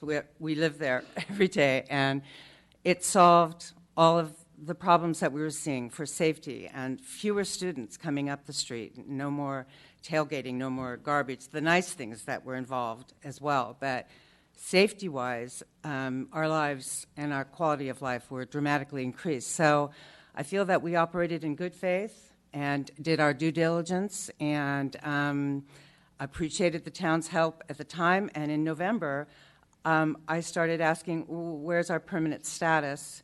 And we weren't told anything. And then a questionnaire came out from Jackie Rose, please answer this question. And the majority of Alpine residents took the time, filled out the survey, said what a resounding success it was. So I'm requesting respectfully that our status be maintained and you leave our situation as is. Thank you. Any further questions? Okay.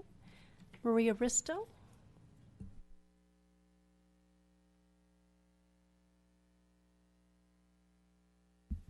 Hi, Maria Risto. I'm on the Transportation and Parking Commission, and I just wanted to, first of all, thank the police department, the staff, and the policy committee for taking on the global issue of permit parking. I think this does need to be addressed. Working with the high school is working to shape and change the culture so that there can be more biking and walking. We have excess parking at Miles Avenue. And so with the effort to try to push the parking over to Miles Avenue, how do you eliminate easy parking on the street for the students? This is going toward getting more kids to walk and bike and park in more appropriate areas. To that end, I would say if you look at the larger issue, the parking in the high school district really needs to be 90 minutes. The school period is not 2 hours long. And so, for example, with an open campus, a student coming back at lunch could then park anywhere in the high school district because the end of lunch to the end of school is less than 2 hours.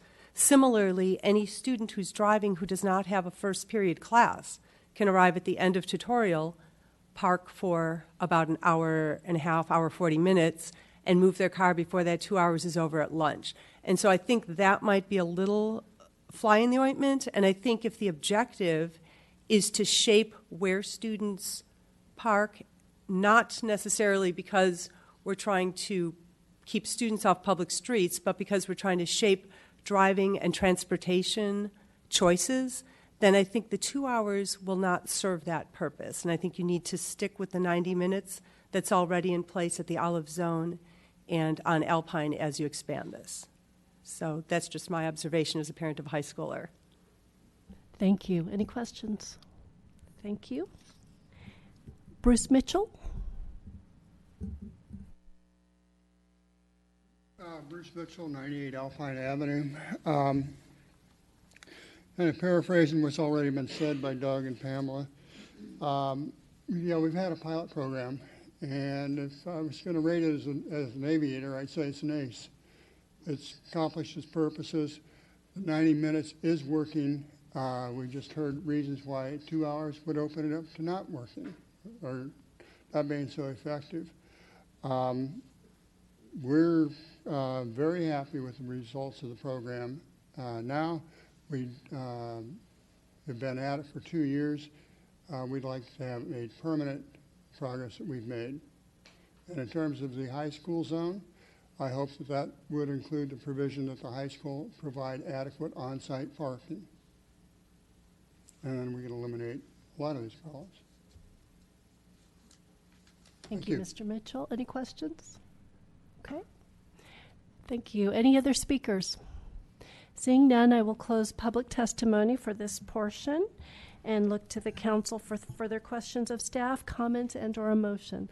Councilmember Leonardis, and then Vice Mayor, and then Councilmember Jensen. Thank you, Mayor Sayoc. Would like to ask staff if the Alpine program that is in place now can be adopted permanently based on the input from the public this evening and eliminated from the rest of this, the rest of the recommendations in the report.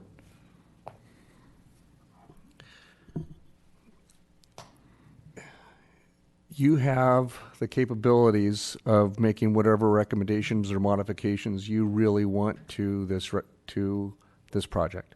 So if you feel that keeping Alpine in its present state will be more rewarding and offer better benefits to the community and the Alpine neighborhood, then by all means, I think it's within your power to do that. And if I could just clarify, the recommendation is to make this pilot permanent. So we are recommending that parking permits be allowed in perpetuity for the Alpine. So we are essentially saying we're going from pilot to permanent status with this recommendation. I think the only issue for you is the 90-minute versus the 2 hours for Alpine and or for the rest of the high school zone. Oh, and the summer issue, and whether or not you would like to have this work also for the summer or not. Vice Mayor? Thank you, Mayor Sayoc. So I'd like to understand which provides maybe, let's call it the best efficiency for staff or best cost for staff. Would it be to change everything to 90 minutes in the high school zone, which to me means you've got to have a guy go more often, so it's probably more cost? Or would it be more efficient to keep everything else 2 hours and then have a special Alpine 90 minutes only kind of zone? It's a good question. So just a little bit of history surrounding that. When the parking management plan was adopted, one of the major goals was to find consistency with all the different permit parking areas. It's easier for when people come to our town to park or to find somewhere to park or to visit friends if all the parking restrictions are the same or all the modified parking areas are the same. It's easier to understand the totality of the program if they're all the same as well. Right now, Almond Grove is 2 hours during the day, and it is restricted at night in most areas, in most Almond Grove. University and Mullen are a little bit different. Olive Zone is different, and now the east side is going to be different as well. if, as far as enforcement goes, the 30 minutes really won't make that much more of a difference because our goal is to hit the area 3 to 4 times a day, no matter if it's 90 minutes or 2 hours. That's what our goal is. And so I would think for consistency and clarity and the ease of the people coming to park in our areas, that we keep it all the same. That would be my recommendation. Follow-up question, if I could. Thank you. So, Lieutenant Langer, about the summer portion of it, if I'm understanding this correctly, the restriction is still there. You're just not going to enforce it during the summer. If that's correct, then could you enforce Alpine only during the summer, or would that be a problem? If council would like us to keep Alpine and as an annual parking restriction, we can definitely do that. It's been our experience that once summer hits and out of the school zone from September to May, the parking issues go away. So, and you didn't answer the first part of my question then. Is it only restricted, October to May, or is it restricted all year round, just not enforced for? It would only be restricted during the school year per our recommendation. Okay.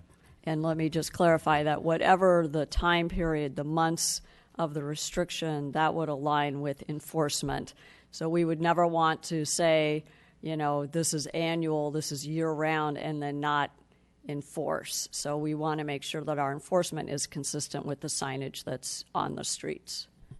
Okay. Councilmember Johnson? Thank you. A couple questions. First question is general. It's my understanding, Lieutenant, that the town, a gentleman said, will make the high school provide adequate parking. The town doesn't have any control over the high school except to talk to them and persuade them. Is that correct? That's correct. So far, unsuccessfully. Correct. Okay. Although they are beginning to collaborate more with us. So speaking as a member of the policy committee, one of the goals was to discourage high school parking, and you said you had flexibility at the start of your presentation. I thought Ms. Risto's testimony was sort of compelling about how one could figure out how to park for that time, and high school students are quite ingenious in that respect. So does it matter to you if it's 90 minutes or 2 hours as long as it's consistent throughout the zone? Correct. I would say consistent and effective. And I would like to get it right the first time and not have to go back and change things or modify things. So as long as it works, I think it's the best method to proceed with. One final question. You have said that in your experience, the parking changes in the summer. As someone who lives near the high school, although not on the map area, just for purposes of saying I don't really have an interest in it, but near the high school, it's my experience that the traffic patterns change dramatically when school is not in session. So when you say my experience is the parking changes dramatically, does that include Alpine? In our perception, it does. Or the police department? Right. In the police department's perception, it does when we do vehicle counts during summer and when we do vehicle counts in the fall, although Alpine has a full-time modified parking restriction on it. So right now, it's always modified. So. Well, but it wasn't before the right. pilot program went in place. So what I'm trying to figure out is when you say you notice that the parking is dramatically different in the summer, I'm trying to figure out, is that true since the pilot program, or is that always true? It's been a consistency, but one of the points that was brought up with the Alpine phenomena was the narrowness of the roadway.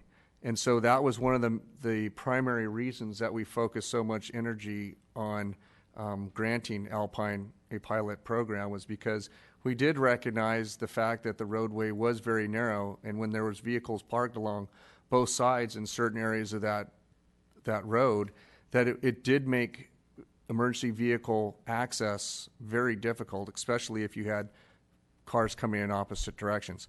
Those circumstances could have been addressed through other means other than permit parking to rectify the situation. Although recognizing that we could have put time-limited parking or unlimited parking or not letting anybody park there with signs, or putting red curbs intermittently up and down the roadway to restrict vehicles being parked in the same location on both sides of the roadway. We recognize that that wouldn't have been the best thing for the neighborhood, that it would be nice for them to be able to enjoy parking on their streets, and that they also had other concerns that were realistic besides just the parking compaction. They were undergoing some, I would say, social issues regarding trash and certain behaviors from the high school students that were unpleasant. One final question, and this could be for, I'm not sure, Ms. Pravetti or Lieutenant. If the council were to adopt the recommendation tonight, and let's say that it said, okay, everybody's 90 minutes, and Alpine, you're 90 minutes too, and you're also not unrestricted in the summer, Alpine would still have the option to opt out if they felt that that was inadequate, correct? They would have the option to opt out, but they wouldn't be involved in permit parking at that point. Right, but they could opt out if they thought that that was not meeting their need. Correct. Okay, thanks. Any other questions? Councilmember Leonardis? Thank you, Mayor Sayoc. Back to Alpine. So a hypothetical question right now in the middle of summer. If somebody parks on Alpine and they stay beyond, what is the current limit? 2 hours there right now? 90 minutes. 90 minutes is the current? Okay. We would essentially issue a citation, is that correct? Essentially. Okay. So I just wanted to clarify that and then emphasize the point that I heard again from the members of the public that they're very happy at the current time. And I have personal experience with driving down that street before the pilot program. It was quite unpleasant. Lieutenant, one of the, as we discussed this in depth, one of the issues that we had also discussed was making a cost recovery program. Whether it's 90 minutes or 2 hours, the fees that you are proposing as part of this, do you still feel they would be adequate to do adequate enforcement? At this point, we're not recommending a change to the permit fees. So last meeting, we had a proposal before you as part of our fees and fines schedule. The fees and fines schedules were adopted with consumer price index increases only. They were not, the parking permit fee proposal was not adopted last time. At this point, as described in the report, we are not proposing an additional fee increase to the permits. If the council agrees that we are not going to be entertaining new petitions, that reduces a lot of what was not being recovered in our costs. So as a result, if council is interested, we would like to do a more thorough analysis of all the costs associated with permit parking as well as revenues, and in the future bring a new permit price for your consideration after doing outreach to all the current and possibly potential new permit areas. But we did not have the time to do all of that work for this evening. Thank you. Any further questions? Okay, comments and or a motion? Councilmember Leonardis? Thank you, Mayor Sayoc. I'd be willing to move forward with the staff recommendation this evening on items A, B, and C as depicted in the report on page 1. Modify item D to exclude Alpine and leave it the way it is now and make it permanent. I guess we're still in what's called the pilot, but convert that pilot that has been very successful on Alpine to permanent. And we'll leave Whitney as part of the high school zone. That would be my motion.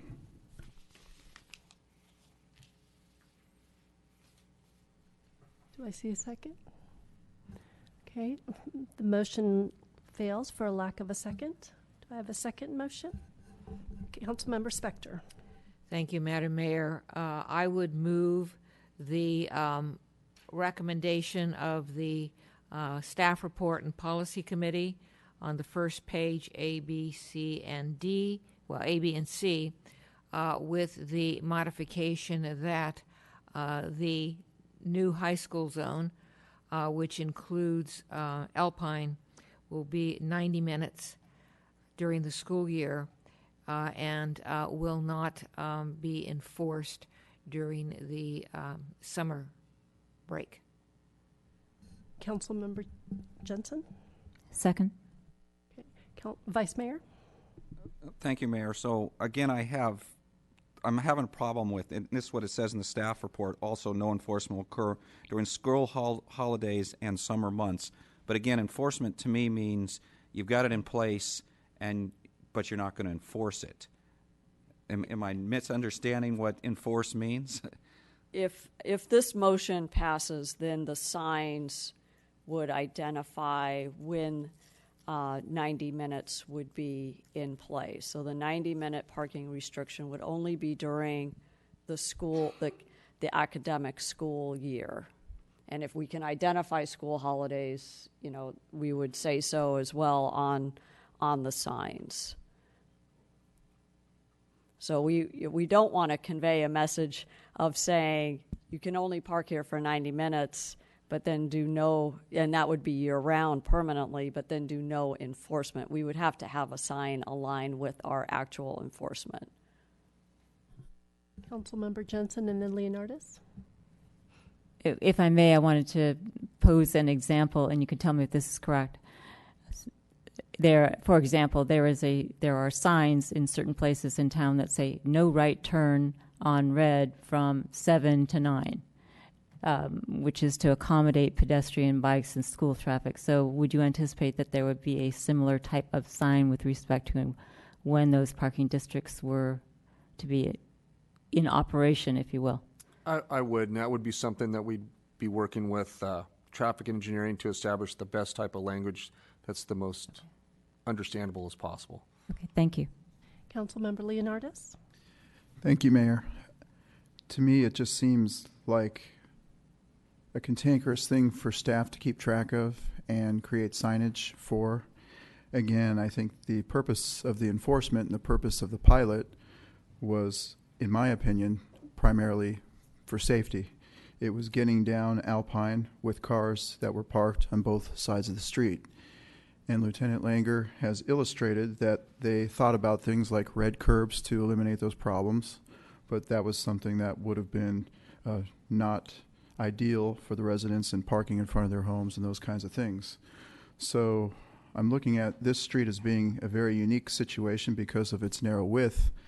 And as far as enforcing parking at certain times of the year, whether it's Labor Day weekend and they have Monday off, or a teacher's holiday, or ski week, or winter break, or spring break, or anything else, summer vacation, and ignoring those days, I think, doesn't really address the public safety problem. I think the residents came in and they spoke tonight on this, and to me, I think leave well enough alone. What they have there now is working, and I would say make the pilot program permanent.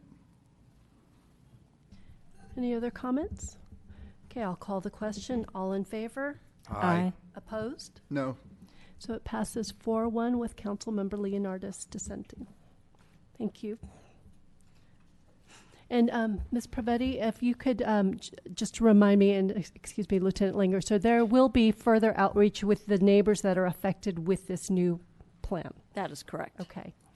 Okay. Council members, how are you guys? Do we need a break before we move on to 9 and 10?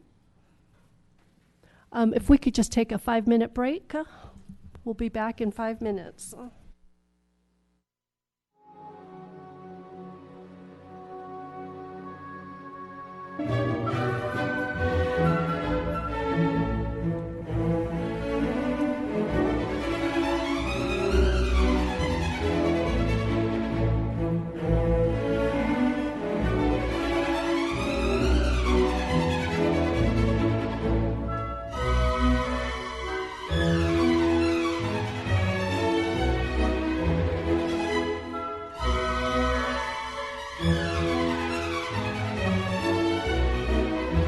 Thank you very much for the 5-minute, well, it went longer, but thank you very much for the break. We're now at item number 9, which is a continued hearing from the last previous meeting on conditional use permit application U-16-005. I do need to make comment that because it's a continued hearing, at the last meeting we did close public testimony, so there will be no further public testimony. But if you do have specific comments that you would like to enter into the file, those may be written in and submitted to our clerk, and those will be submitted. Okay. So I am going to look to Ms. Zarnowitz for an update since what has transpired. Thank you, Mayor and Council. In February, the Council approved the modification of this CUP consistent with the Planning Commission recommendation and also with modified conditions, which included entering into and drafting an operating agreement with the owner of the business. So this evening, the resolution and the operating agreement have been forwarded to you, and today as well, that operating agreement and resolution have been revised slightly for clarification and included with a desk item for your consideration. And we're here to answer questions. Thank you.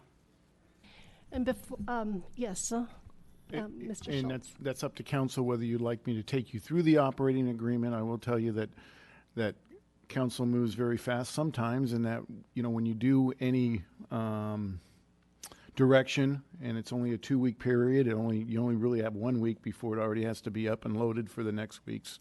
So I had approximately 1 week to get this operating agreement done. I did look at a couple of the other ones we have in town, which were not helpful in my mind, and so I tried my best to get this together, and I can go through with you my thought process if you'd like, or I can just answer any specific questions. Why don't we open it to specific questions? But before we begin, I do want to mention, and this may lead to a discussion, I'm trying to open up the actual operating agreement. I did catch something different from my recollection of the last council meeting in terms of enforcement. I believe it was number 6 in the operating agreement. So if we could just turn to that. Number 6 in the operating agreement, where it sets out in the event Toll House exceeds the maximum level of DBA. My understanding from the discussion at the last meeting, the first was a warning, the second was $500, and then the third was actual suspension by town manager until a publicly scheduled hearing could be scheduled to determine to review the complaint. And if that was council's direction, we certainly can make that change. Okay. That was my recollection, as well as my from the motion that I made prior. I don't remember who made the second, and if that was actually, I think it was my vice mayor, if that was your recollection of your second as well. I don't recall that detail, sorry. So then, Mr. Schultz, in this particular case, how do you think we should proceed if? When a motion is made for the approval of the operating agreement, just put that language in your motion and it would be accepted. Okay. And I can make that change. Councilmember Jensen? To the extent it makes a difference, it's my recollection. My recollection is consistent with the mayor's. Further, Councilmember Spector. Thank you, Madam Mayor. I have your draft 1 and your draft 2. So I have questions on your draft 1, which will also be on your draft 2. And then I have a suggestion with regard to your second draft. My questions on your draft 1 are on paragraph 4.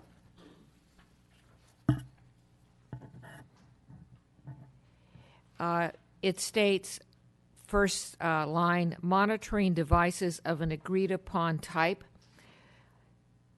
Where is agreed upon type defined, since this is the contract between the town and the toll house? So it's not defined, but what would occur is we'd sit down with the applicant of the property and their noise consultant and look at the different types that would be able to monitor the the noise requirements and allow that data to be stored and allow that data to be used so it can go to the smartphone. So I think there's enough in there to know what we're looking for. But I didn't have the time to start doing the research as to, say, monitor 2X71-6. I don't have that yet.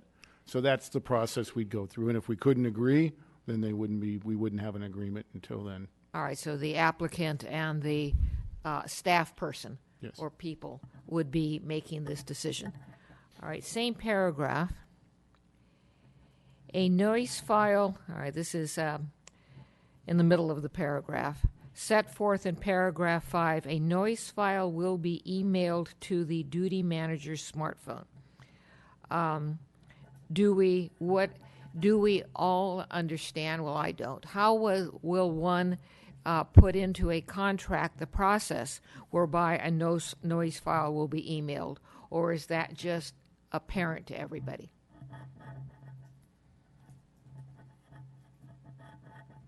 I'm not sure I understand the question. Yes, I think it's apparent that the device that we pick has to have the capability that if there's an exceedance on the noise device, that it'll automatically be sent to the manager that's on duty to their smartphone so that they are aware immediately. The purpose of this is to make certain that if you just have the noise monitoring device there and an exceedance occurs and they're maybe across the way in the hotel, they'd have no idea that it exceeded at that point in time. So the idea of this is that immediately they will know when there's exceedance, so that way they can take steps to rectify the situation immediately. So that's the purpose of it, and I think it's clear enough that they have to do that. Okay. I think I've drafted too many contracts, so that's why I'm a little... also, on that same paragraph 4, it references blah, blah, blah being sent to the town manager of Los Gatos. Could we please put how that happens? Certainly, the manager, if he gets an exceedance, is required to immediately forward that exceedance to the town manager, so we know immediately that there's also been an exceedance. How would we know that they did that? Because there'll be backup data that will show when we get it at 4 or 5 days later that will show if there's any exceedances, and we can compare that to whether they notified us immediately, so we'd know whether they were doing that. I'm sorry, I didn't make my question clear. Could we add something in there that tells whoever how to contact the town manager of Los Gatos? Certainly.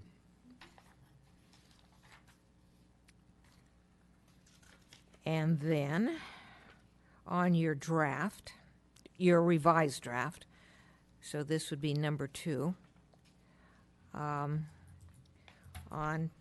page 3, paragraph 6, you made changes in paragraph 6 from the original paragraph 6. And I see the changes you made. I can read them, but I didn't understand why you made those changes.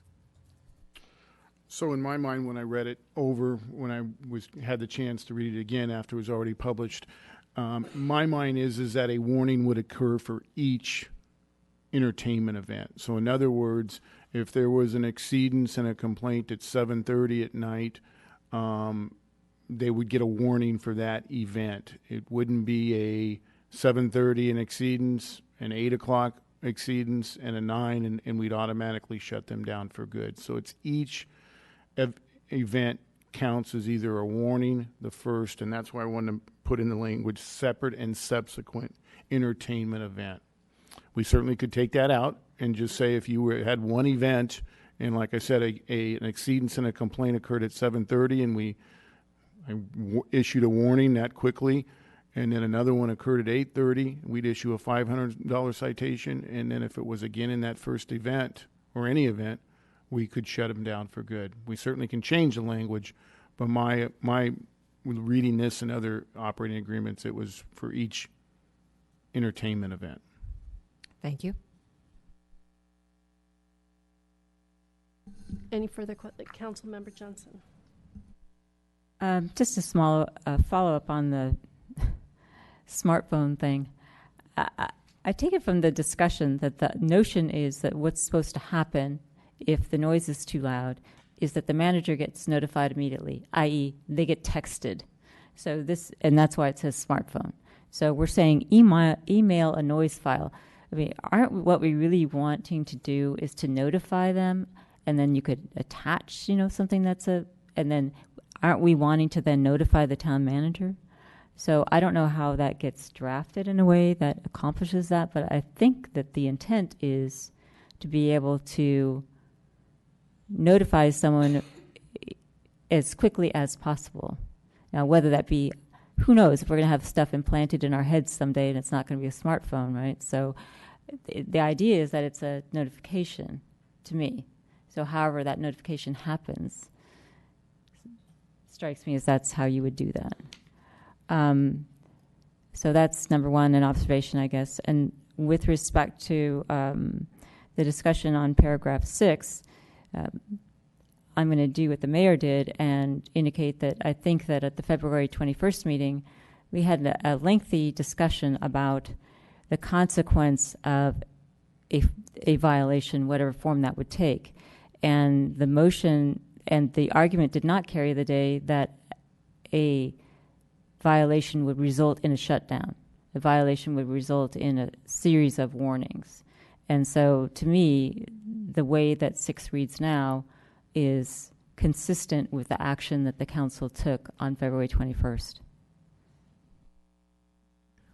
But I do want to make sure that we're clear. The six now that we're referring to. I'm sorry, the modified desk modified item. 6. That the third is a suspension until a public hearing to review the matter. Yes, as I indicated earlier, that's consistent with my recollection that we were saying that it would result in a shutdown. However, we did not say that the first violation results in a shutdown. And so if the first violation is I call at 7:30, I call at 7:35, and I call at 7:40, I'm shut down, that is not my recollection of the intent of the motion or with the council's action. Yeah, thank you, Mayor. So the way paragraph 4 reads is it says an entertainment event could shut it down. And I thought we originally focused on live music. So this now seems to go beyond live music because I don't see anything that actually says live music in here. It just says an entertainment event. So if they had a wedding with nothing amplified and there was a lot of people cheering, that could cause an event that the manager now needs to figure out how to solve since he has nothing to turn down. So I guess Yes, the way what is your intent? And then I'd be interested to see make sure the council wants it to be any entertainment event. That is correct. Any entertainment event would have to meet these regulations. So if it is a 200 wedding and there's no music playing whatsoever and it still exceeds the limits, they'd have to find a way to bring it down or be in. Okay, thank you. And that is actually defined in item number 2 that starts on page 1 and continues on to the top of page 2, where it describes the music or sound associated with weddings, banquets, etc. So it's meant to be inclusive of those various activities.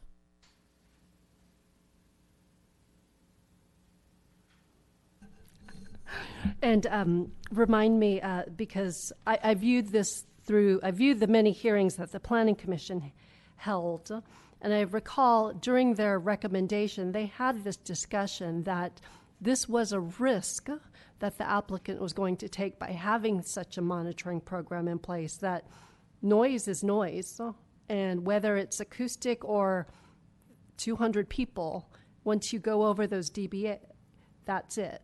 That's a Well, but I do at least have that scenario where there has to be a complaint also. So in other words, if in fact you don't have any exceeding whatsoever, and there might not be any music even playing and it's an event, and there happens to be the crying baby for 15 seconds right next to the noise monitor, and it exceeds for the 15 seconds period, that's not a warning period unless there's also some type of complaint that occurs within that time, that exceedance time. So we do allow for those situations that could occur where you have an exceedance but no noise complaints. Council, further questions? Okay, seeing no further questions, would anyone like to venture a motion? Councilmember Jensen? Okay, I will try a motion, which is that the council adopt the resolution as the redlined resolution that we got in the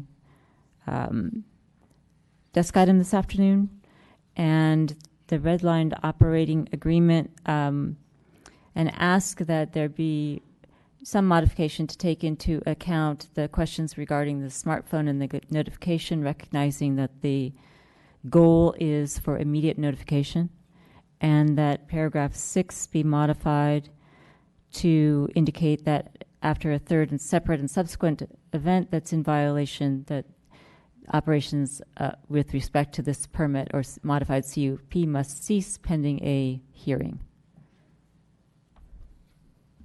Okay. Do I have a second? I'll second. Vice Mayor seconds. Any comments or questions? Councilmember Spector. Thank you. First, a question. The mayor made some comments about her understanding, and I can't recall if these are included in this motion.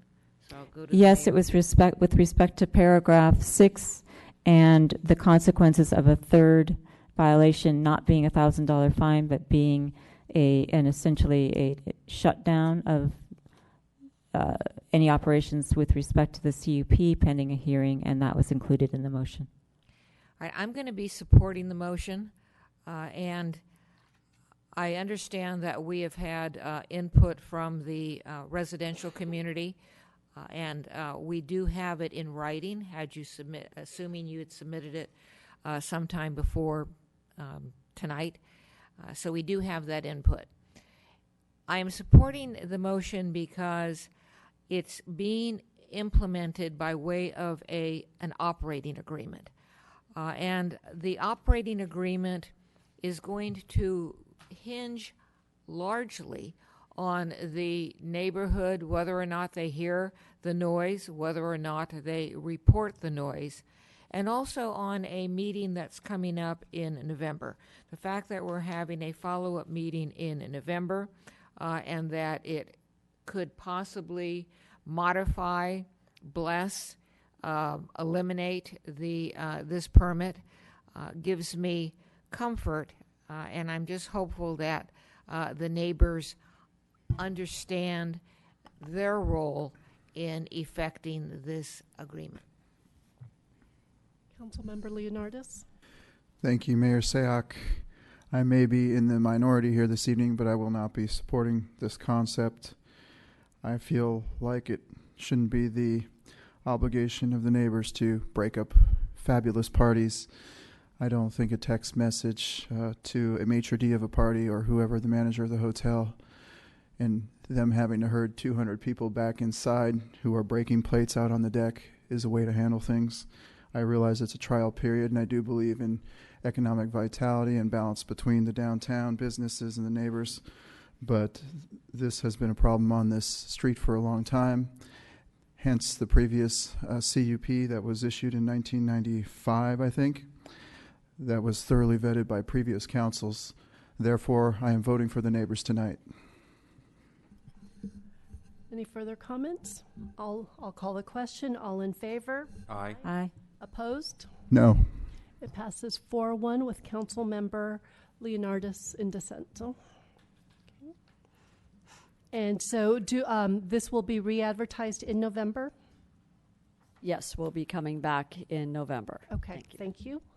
And we are now at item number 10, which is 15680 Gumtree Lane, an appeal of a planning commission decision approving a request to construct a new family residence on vacant property zone HR 2.5, APN 5270906.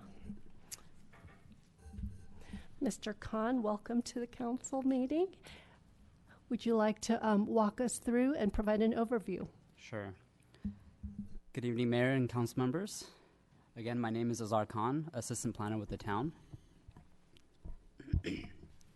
The item before you tonight is an appeal for the of the Planning Commission's approval of an application to construct a 5,998 square foot home with an attached garage on a vacant parcel in the hillside. The home also has a 2,505 square foot cellar. For reference, elevations, site plan, and gradings are on the wall behind you. The application itself includes a request for a deviation from the hillside development standards and guidelines to allow fill greater than 3 feet in order to restore the natural grade. In January 2017, the Planning Commission considered the application. Concerns were raised by the public regarding the overall visibility methodology for the hillside homes, tree removal, landscaping, and overall grading for the project. Following the comments from the public, the Planning Commission approved the project 6-1 because they determined the project was in compliance with the hillside specific plan and the hillside development standards and guidelines.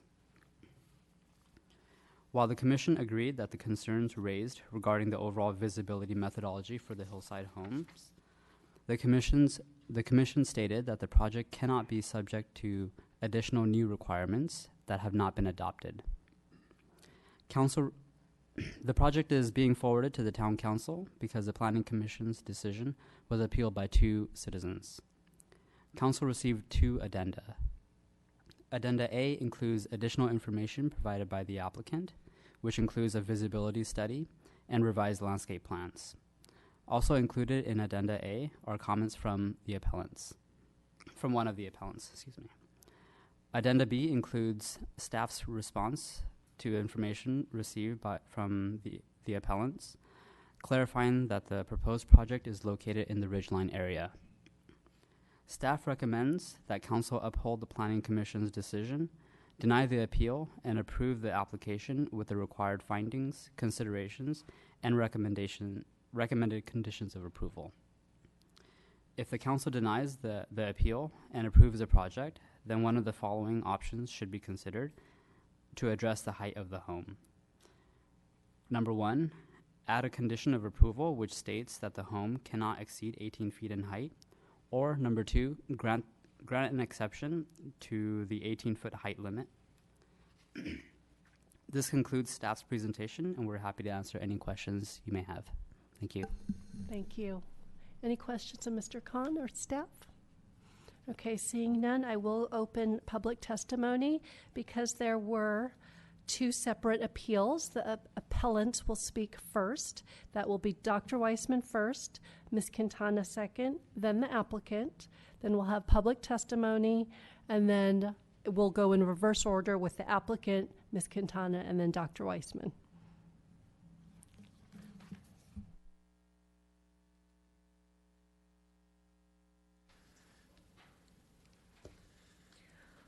I want to briefly comment on the 7 areas that I extensively covered in my 8-page letter individually sent to all of you on Thursday night.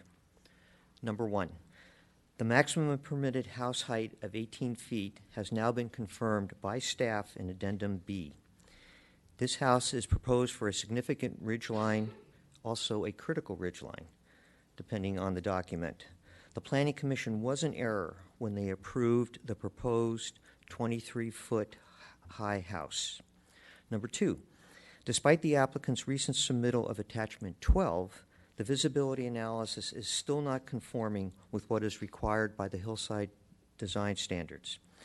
Several alternative viewing platforms with greater visibility issues than those presented in Attachment 12 are omitted. Even so, standing near affordable treasures renders 16% of the house visible. Now, you might say that the visibility analysis is moot, since staff agrees that the height of the proposed house is limited to 18 feet. I would respectfully disagree using the following logic. The proposed house is all of 2 square feet less than the maximum allowed. It is the largest house in the immediate area. The applicant has not provided any visibility analysis from the Shannon Corridor nor from the Netflix area of Los Gatos. Both areas which are highlighted in the architect's letter to the town because of the magnificent view from this lot. Plus, trees are to be removed and trees possibly impacted by construction, and none of these are included in the analysis as required by the Hillside Guidelines. The deciding body needs this information should they contemplate requesting a relocation of the pad, decreasing the house size, requiring addressing privacy concerns, etc. And no discussion has even been raised about whether or not to count as screening those trees in poor or poor fair condition, as were discussed at 5 Planning Commission and Town Council meetings in 2015 and 2016. Number 3, even with the applicant's recent submittal of Attachment 14, a revised landscaping plan, the plan is still non-compliant with the dictates of the Hillside Guidelines, as outlined in my letter. A few plant species numbers have changed with the new submittal, but the overall proposal still includes far too many non-native plant species in both zones 1 and 2, and flammable invasive plants are still present in unacceptable numbers. Page 5 of the initial staff report says that permit conditions, and I'm quoting, require that the planning staff review and approve the final landscape plans to ensure compliance with the Hillside Guidelines. But why make more work down the line and run the risk of a requirement regarding plant species that might be missed? The best possible job should be done from the start. And given the fact that whoever wrote the staff report for the Planning Commission meeting erroneously stated that ornamental vegetation within 30 feet of the proposed residence can be of the applicant's choice, redoubles my concerns. The Hillside Guidelines clearly state that greater than 50% native species are required in Zone 1, within 30 feet of the house, and 100% in Zone 2. This is one discussion that we don't need to have since the Hillside Guidelines are crystal clear. Number 4, an artificial turf area of 1,677 square feet, most of it greater than 30 feet from the house, is still proposed in Attachment 14. As I have discussed, this violates the spirit and the law of the Hillside Guidelines. Additionally, artificial turfs are not encouraged by the Santa Clara Valley Water District for the reasons discussed on their fact sheet that I included with my letter. Such turfs are not part of the district's landscape rebate program. These turf areas are not sustainable for the local habitat, frequently leach heavy metals and chemicals, need cleaning, and typically get too hot during the summer to use without watering down to cool off. Thus, staff is wrong when they say that artificial turf does not consume water. Such turf should not be permitted as proposed. Plus, the Hillside Guidelines limits turf areas to locations immediately adjacent to the house. Number 5, the fill restoration to restore the driveway to its natural contour is a total ruse. We have no documentation of what its former contour was, and when standing on site, the grade alteration for the driveway seems minimal. On the other hand, sheet 2 that the applicant has submitted clearly shows the intended purpose of this fill.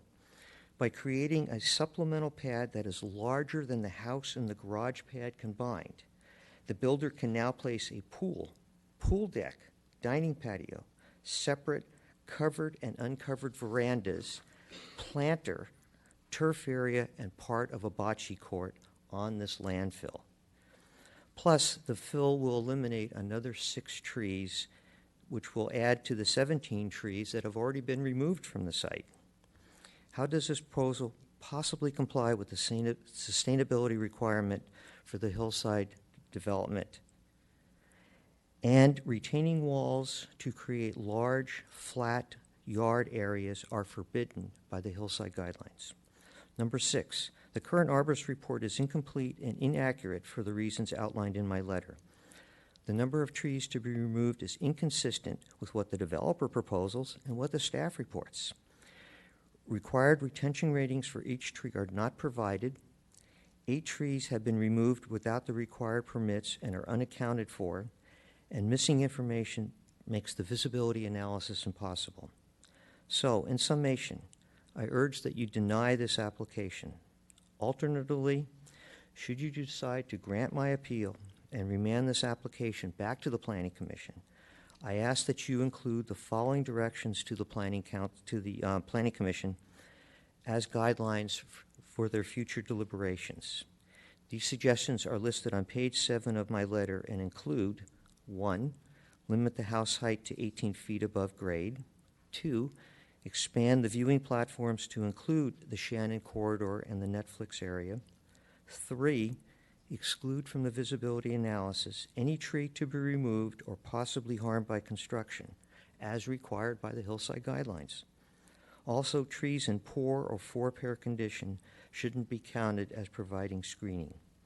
5, landscaping must conform to the hillside guidelines in all submitted plans. 5, per the hillside guidelines, turf of any kind is prohibited outside of Zone 1. 6, limit fill restoration to what can be demonstrated as having occurred with construction of the present driveway. 7, the consulting arborist report needs to conform with the town ordinance requirements. 8, required that the 5 proposed changes and additions in my letter be added to the conditions of approval. And 9, I request that you ask the town attorney to investigate the documented unauthorized removal since 2006 of 8 protected trees on this lot.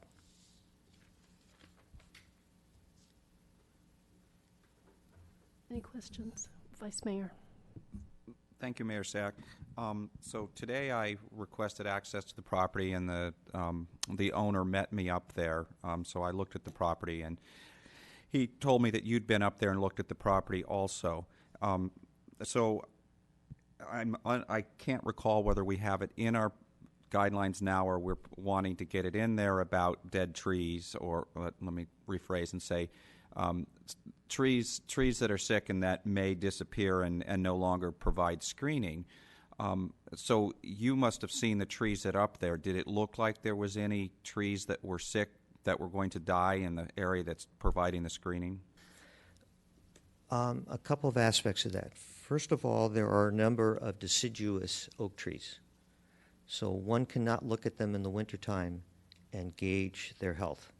As Deborah Ellis always pointed out in her tree reports, one needs to look at these trees in June to see when they're maximum leafed out. I am not an arborist, but I can read the tree reports, and the arborist talks about how a number of those trees there are, and in fact, on one page, he specifically discusses 12 trees that may be or will be impacted by construction. It's his guess, as good as anyone else's, what will happen to those trees. Obviously, the poorer condition a tree is in now, and then in the face of construction, the higher its risk of dying is. But the hillside guidelines specifically say trees that are going to be impacted by construction or removed should not be considered as providing screen, should be considered in the visibility methodology. Okay, second question, if I could. You mentioned the drive, and there's no documentation of what we're trying to return it to natural state, and you said there's no documentation of what that natural state is. When I went out there, it clearly looks like there's a road and how it was cut. When you looked at it, did you also, was it obvious to you what the natural state should have been before the road was put in? Which is different than you saying there was no documentation. Yes, and when I was up there, I looked at the road with that specific question in mind, and the slope comes down like this, and then there's a flat pad where the driveway is, and then it continues down. If one were to extrapolate and just sort of take that slope and pretend that one area hadn't been leveled out for the driveway, the area that's been changed is not that great. And if you look at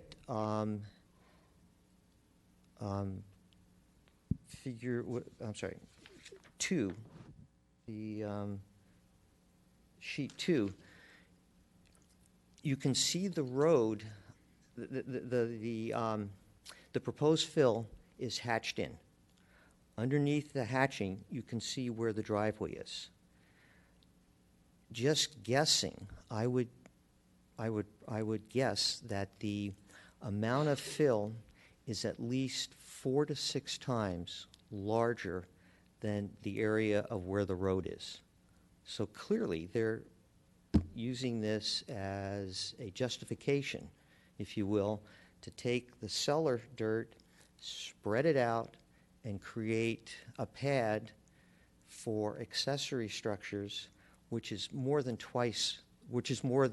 the size of the house and garage size. So garage if I pad. could just make sure I clarify a little bit. So you said the fill seems to be 4 to 6 times, and are you referring to so the fill is described in 2 portions. One is a restoration fill, and then there's another 3 feet of fill on top to create their pool or garden or whatever it is. So when you say 4 to 6, you're talking about the entire fill or just the restoration fill? I am looking at the entire fill on sheet 2, and it's very clear to see how the area of fill takes a pad for the house and garage and now more than doubles it in size for the pool, the verandas, the patio, the bocce court, etc. Okay, thank you. Any further questions? Thank you, David. Thank you, Dr. Weissman. Ms. Quintana, you're next.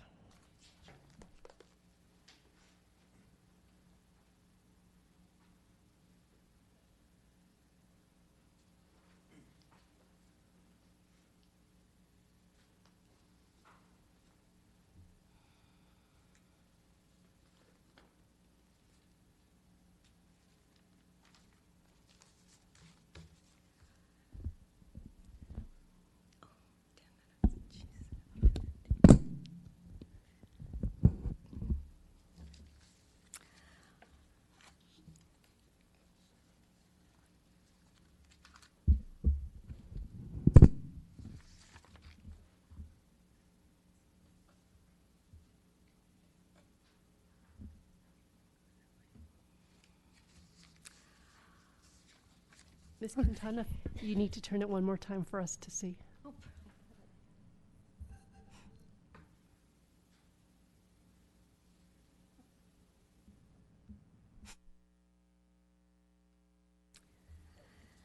Sorry for the handwritten stuff. I had computer failure. Okay, I'm going to try and go through this very fast because I have a lot to say. The reasons that I gave for the appeal I think are still valid. The problem is, I think, not that that the Planning Commission abused its discretion, but rather that it didn't use the discretion that it has.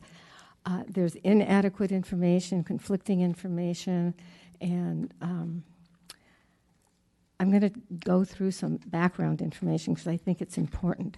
The Hillside Development Standards and Guidelines have a vision statement. They have a goal statement. They have a list of a list of objectives that are derived from the vision statement and the goal statement, and those objectives are then used to establish the standards and guidelines for the Hillside Development Standards and Guidelines. And the Hillside standards state that standards are mandatory, guidelines are discretionary, and that development plans must meet or be in full compliance with standards and substantial compliance with guidelines. If there's a conflict between 2 standards, compromise should be reached to get a balance. If there's a conflict between standards and guidelines, the standard takes precedent. Although the guidelines are divided into chapters, they have many, many overlaps between the chapters, so that grading is not just covered in the grading section, but there are other things in the document, same thing with landscaping. But what I find very important is that the project has required findings that it has to make. When a finding, the Planning Commission must make a finding to support the decision. The PC is required to find that the project meets or exceeds the objectives and requirements of the hillside design, etc. It sort of closes the loop back to making sure that the standards and guidelines have been met, and that in turn ensures that the objectives have been met. There's also a procedure that allows for deviations.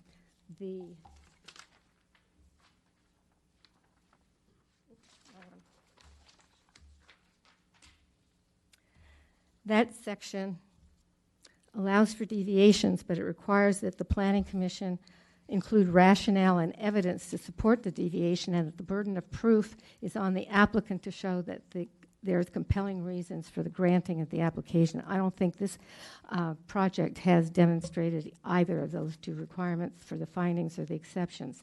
There's nothing in the finding section or in the exceptions section or in the plan itself or the document itself to relieve the project from meeting or exceeding the objectives of the document as in findings that were made. The findings that were made said that except for the fill height, the application was in conformance with the other requirements. The main issues that were addressed at the Planning Commission were the location of the LRDA, the location of the road restoration, the visibility and light pollution, and the artificial turf and location. I think it's important to look at some of the comparisons between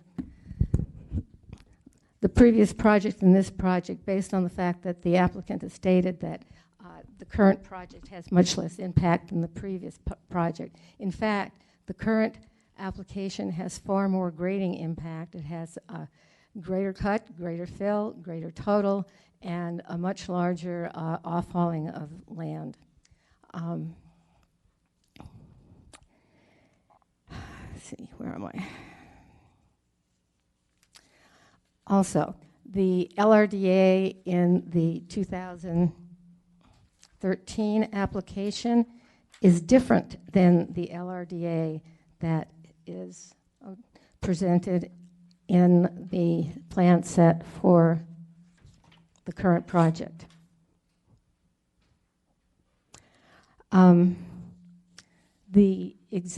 The previous application clearly follows restoration of or maintains the previous contours much better than the current application does. The grading in cross sections on sheet 5 show the following. As discussed by the staff at the previous hearing, they stated that the restoration required for the road was between 4 and 5 feet, which by itself exceeds the standard. They did not include the area that is beyond that the applicant is requesting for greater fill, which according to both Joel Paulson and Kevin Bagley from Public Works and Engineering, reaches a height of approximately 8 to 9 feet. It's very difficult from the plans that the applicant submitted to actually be able to see the amount of change that is being requested, and it is also difficult to see the extent of the foundation work that is required. The applicant had stated that excuse me, did I get that right? Yep. That the retaining wall was not structural, and yet there is up to, I think, 9 to 12 feet of retaining wall required for that additional fill. Okay, I'm going to talk a little bit about grading now. The UPP report on geology and geotechnical issues found that it was feasible for this project to be built if its recommendations were enforced, and it also states that the U-shaped driveway will be removed and regraded to achieve the desired pad grades, not just to replace or restore the previous grade. It also notes that major constraints to the development are the expansive topsoil and the degree of colluvium and its seismic setting. The peer review also concludes that it's feasible to build a project if the recommendations are included, but it also includes a statement that I don't think I've ever seen before that says that the project will require significant civil engineering, including grading, retaining walls, and site drainage. At the hearing, the civil engineer stated that the purpose of the wall is to provide more area for the house and a larger outside activity area, and that the wall was not structural. And yet, as you've seen, that wall requires significant retaining walls. Staff stated in the report that the fill depth needed to, I already did that.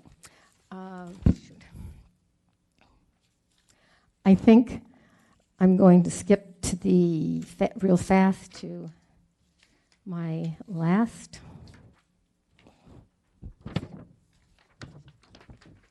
thing, because I am running out of time to discuss the landscaping.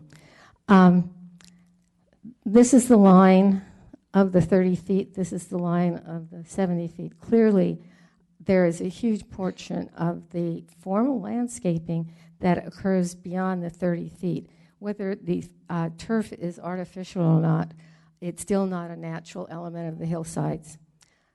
And therefore, I'm just going to conclude that this project does not meet many of the standards and guidelines of the Hillside Development Standards and Guidelines, above and beyond the one that exception that they had requested, and that based on my reading of the guideline and the actual language in it, that it's not possible to approve an exception that is not consistent with the objectives of the project. Thank you, Ms. Quintana. Any questions? Councilmember Johnson. Just a couple. Thank you, Ms. Quintana. I wanted to follow up on your comment, which you started the proceedings by saying that you didn't believe that the Planning Commission abused its discretion, rather you thought it inadequately used the discretion that it had. Is that a correct statement of the grounds of your appeal? Yeah, because they didn't have adequate information. Okay. And you are not supplying us with any information that was not before the Planning Commission or in an existing town document tonight, correct? Oh, I think I did. Well, you're interpreting it differently, but are you giving us a document that's different than what was available at the Planning Commission? I'm saying that the information that was available at the Planning Commission was insufficient, and in some cases I understand incorrect. that, but you haven't given us anything new. Let me just cut right to the chase. You haven't given us anything new. You've given us a different interpretation. I'm trying to go through the bases for granting an appeal. One is new information. One is abuse of discretion, which you said didn't happen. One is an error, which you haven't identified.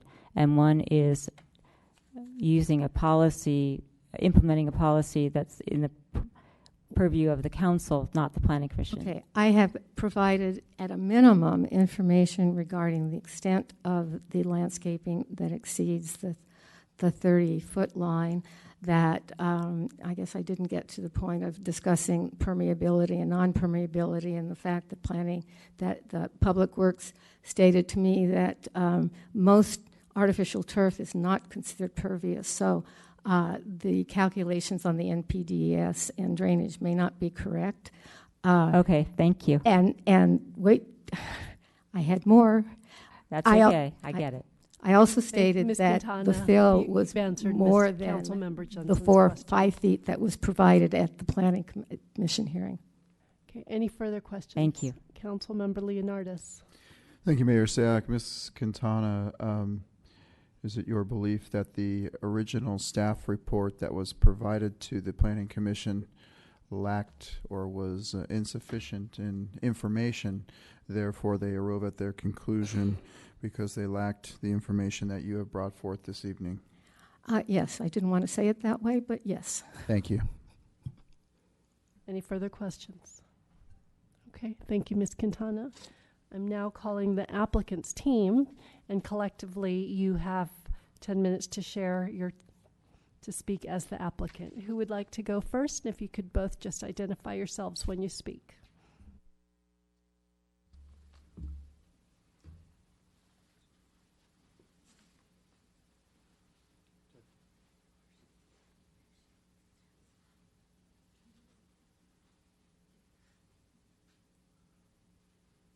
First time I'm using PowerPoint here for commission and council.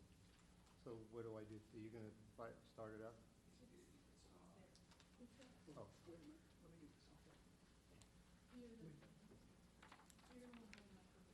Okay. Are we good? Okay, thank you. Good evening, everyone.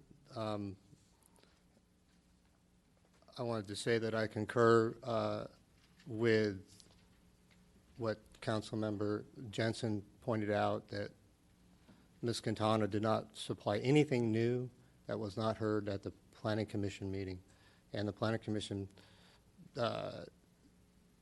obviously decided that this house was in conformance with the Hillside Design Guidelines and standards and guidelines. I always get those mixed up. But I did want to talk mostly about 3 main topics that Mr. Weissman has brought up in his letter that was received on Thursday after the town staff report was prepared and posted. And imagine our surprise when we met with staff Friday morning and staff felt that yes, maybe this is a ridgeline, and the owner and I were not happy at all. You can imagine we were a little more than not happy. We were pretty upset, and I could see why they never brought this up in the first place, because when you go out to that property, it doesn't feel like you're on a ridgeline. The previous application went through the same rigorous approval process, and that never came up as well. So what we're trying to do is first contend that this is not a ridgeline, it's a borderline, and that the maps that were defining the ridge are broad stroked and very large or small scale and hard to read. So with that, I want to first touch on the Hillside Standards and Guidelines to talk about ridgeline development. Let me take this over here. And I've highlighted number 4 that says, whenever possible, no primary or accessory building shall be constructed so as to project above the physical ridgeline as seen from any viewing platform. I think that's a key part of the language. We're here to show that this is not visible from the viewing platforms. Also, you can see the graphic down below is taken from the guidelines that show that if your house does not extend beyond the ridgeline behind it, that's what you're you're supposed to do. So this is the from the guidelines, the map. It's an excerpt that's blown up, and you'll see that bright yellow spot is our property. This is from the Blossom Hill Open Space Study. This is again a blown up map that was hand drawn, and I know that they tried their best, but the technology back then maybe wasn't as fine as we have today with Google Maps and etc. So what this shows is again, the yellow property and the pink house. That's our house. This is to exact scale, because we have the technology to do that now. And you see that the ridge lines kind of come out and flatten out on our property. This is another map that Mr. Weissman referred to, and you can see again that if there is a ridge, we're kissing it, but we're not on it. This is a picture that you can see from the property looking upwards towards the Angel House as the original owner. We call it the Angel House. And that's another shot from our pad. I'd like to get a show of hands and make sure that everybody was able to get up to the property. Did anybody? Mr. Colsett, we'll do disclosures at the end. Oh, excuse me. I think it's very important that you see the site to understand our point. This is a couple of shots I wanted to quickly show you and the public what we're seeing from this property. And you can see that there's a ridge that blocks us from all the adjacent valleys until you get way out. That's in the distance is downtown San Jose. You can't see Lee High School, where the other viewing platform is. You can't even see the property boundary of Los Gatos. This is swinging it around. This is looking north, and this is a zoomed-in picture of that. That you see mostly roof lines. You don't see any intersections, roads, anywhere that you could actually do a visibility analysis as Mr. Weissman suggests we do. This is another picture. This was in your packet. I just included this. This is taken just looking through the trees, and that circle is where the dome is, and that's the blowing up of the dome. That's how much you can see of that viewing platform, which is nothing. Here's another picture. It's washed out in this light, but it's there. And this is a picture I took this morning because Mr. Massey is also remodeling the Angel House. It's now the Retsky House. And this was taken from their window. And if I may, this right here is our house, the story poles. And you can see that looking from the top of the mountain, that is clearly hidden below the trees beyond and screened. And if you look back the other way, you're not going to see that as well. The house is going to be below the hillside. And these, again, were in your packet. They just show that this is a zoomed-in photo of the story poles. You see a little horizontal section of that. Another location. This is on Placer Oaks that staff instructed us to extend our viewing visibility platform. This is actually in front of Blossom Hill School, which is the closest you're going to get that you can see.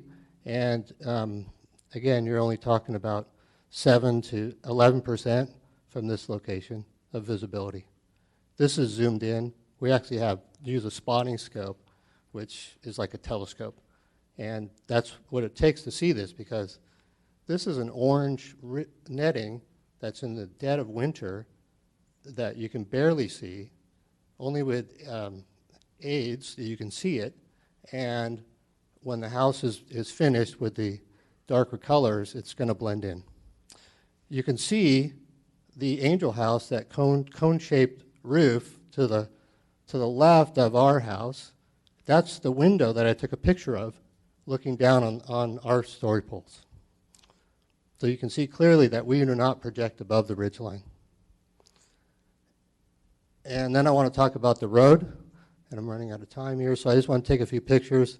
This shows the old driveway that went up to the Angel House that we asked for and received the exception for the grading for that. These are the cross sections that we provided. I don't know why the color dropped out of here, but I think they're pretty clear to read to show that most of this fill is for the road.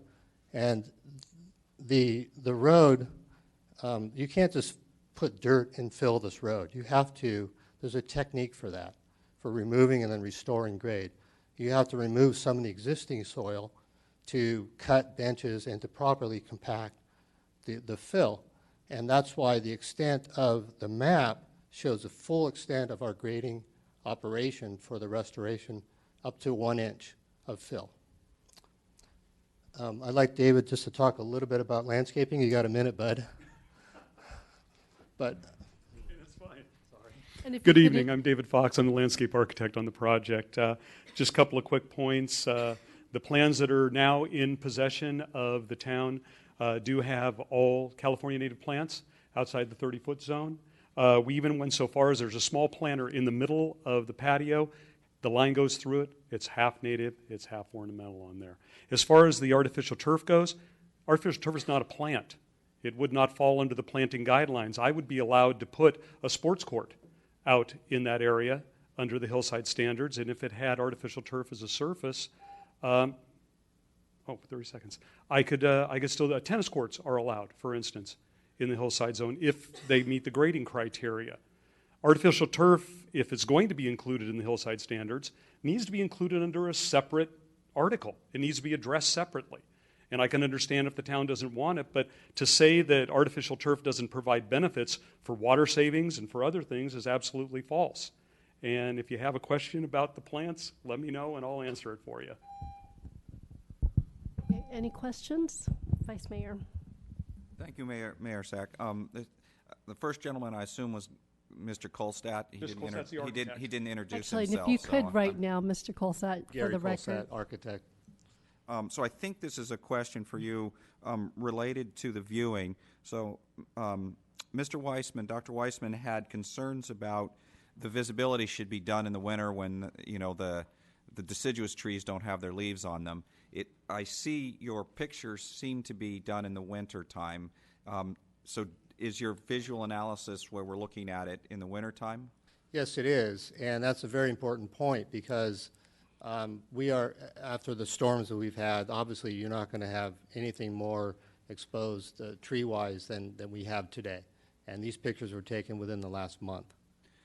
Second question, are any of the trees that are screening the house trees that are going to be removed?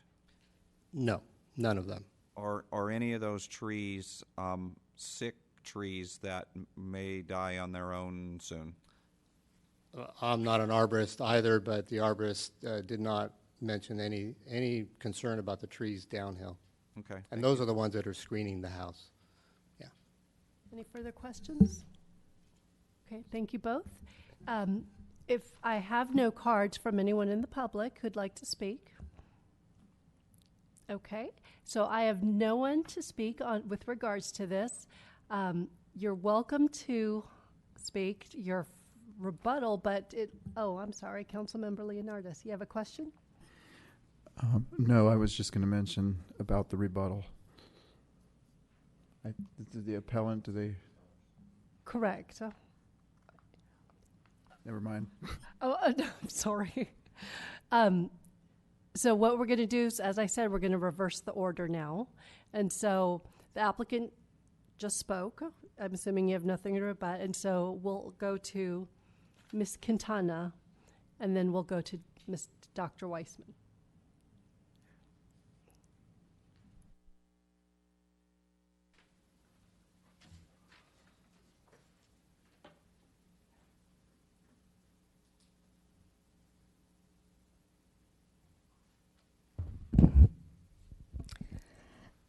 This is new information that was not given at the Planning Commission, and that is the effective elevation of the structures and the retaining walls. The existing or the previous approval, the base elevation for the retaining wall that they had was at 664 feet elevation. The house finished floor was at 681, and the maximum roof peak was at 704 feet, and the actual measured height of the roof was 24.5. However, with the current application, the effective height is higher because the base of the retaining wall starts at 672 feet. The finished floor of the house is at about 685. The peak of the roof is at 904, even though the maximum height is at 23. So it's more at a more maybe visible location. The previous application said that it chose where it placed the house after and the road after 7 different alternatives. And this application did not look at other alternatives. I'm not sure that the information about the extent of difference between the grading quantities was stated at the last meeting. Also, due to some calculations that I've made regarding the landscaping, I found that, and these are probably correct within a good margin of error, but they give the overall idea. The landscaping, 57 of the landscaping is in the area of 30 feet or less from the house. 42% is beyond that. The turf, 32% is within the 30 feet, and over 68% is outside that.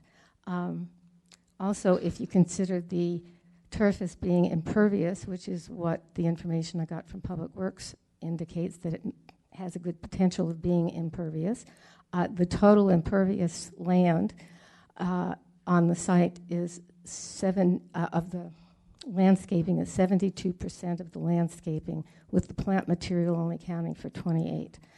The disturbed area of the site, which was added by the applicant to the plan set, is 0.7 acres. That is 29% of the net area of the site, which seems excessive in a hillside setting where you're trying to keep it natural and limit the amount of change to the existing topography. Lastly,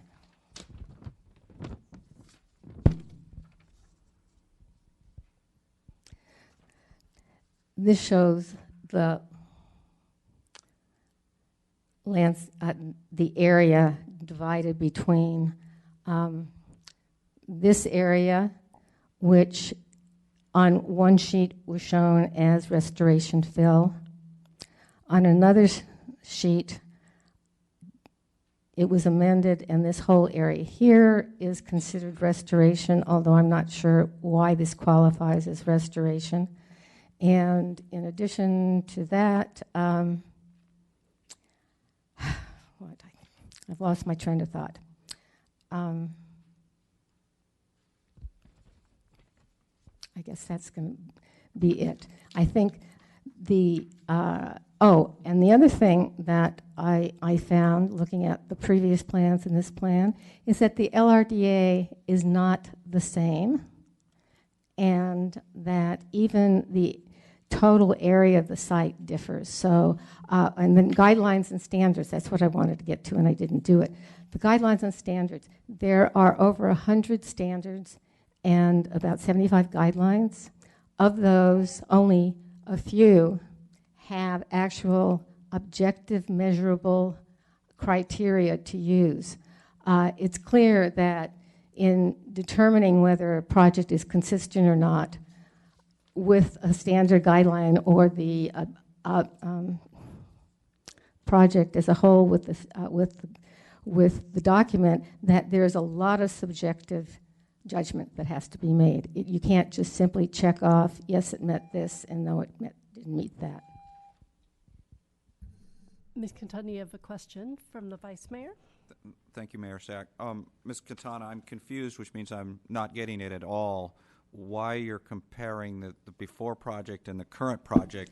When I read through the Planning Commission minutes, there was no comparison to the old project. It seemed like they were just evaluating based on this project, so I'm not... Correct, and in most cases I would say that is a logical way to proceed. But in this case, the applicant made the statement that the current project has less impact than the previous project.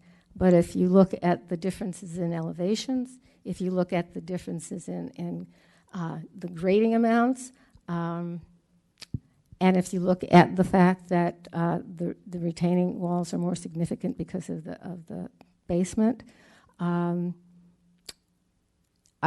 do think a comparison is valid, so that you can make the judgment that it is.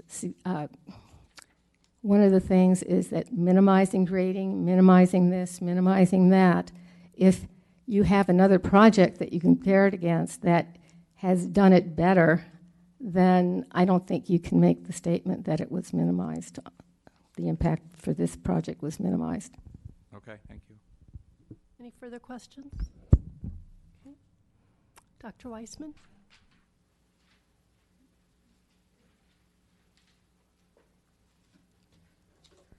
I'd like to jump around a little bit here and answer some questions that were brought up by the council. Someone asked me why my letter was not part of the appeal. The Planning Commission met on January 11th. I met on site with the owner very graciously on January 18th. We tried to meet earlier. We were rained out. I needed time to decide whether or not I wanted to appeal. I did file my appeal the next day on January 19th. And I couldn't do the letter because I only have 10 days in which to file the appeal. And there was a lot of research involved in this. I had to look at old and new tree reports, compare them. I spoke to the Santa Clara Valley Water District. I listened to the Planning Commission hearings. And then I spent a lot of hours writing the letter so that it's logical and detailed, and maybe I should have been a lawyer. The applicant commented on the lateness of my letter. In fact, my letter was sent to staff at 10:33 Thursday morning, 27 minutes before the deadline. I know that time is because I sent a blind copy to myself, which I got within 5 seconds. I'm not sure why it wasn't in the town council packet. And in fact, I didn't even know that the council didn't get it until later that evening, and that's when I sent it to all of you directly. There are errors. I pointed an error out that the Planning Commission made, and also new information as far as the height of the house. The house was not considered to be restricted, according to staff, to 18 feet. In fact, now staff has changed their line. I've given you new information that was not presented either by the staff or anywhere at the Planning Commission, and that has to do with the visibility study that does not comply with the hillside standards, that the landscaping is inappropriate. Mr. Fox pointed out or said that his latest landscaping plan is now in compliance with the hillside standards. And I'd like to quote from page 51, number 7. Plant species located farther than 30 feet from the primary residence shall be indigenous and appropriate for the immediate natural habitat. See Appendix A, end quote. Mr. Fox's landscaping vegetation is still not 100% compliant with Appendix A. The applicant took new photos and showed us photos which were not part of the original application, which are not the original presentation on January 11th. Those photos are also taken at 6 feet height. That's the height of the person holding the camera. They're not taken from 18 feet or 23 feet, which is going to be the top of the house. And very importantly, there is nothing from the Shannon corridor. And I remind you that the applicant the architect in his letter back in June said that this parcel provides incredible views of the Santa Clara Valley and the Shannon corridor. Yet nowhere are any of these visibility pictures taken from the Shannon corridor.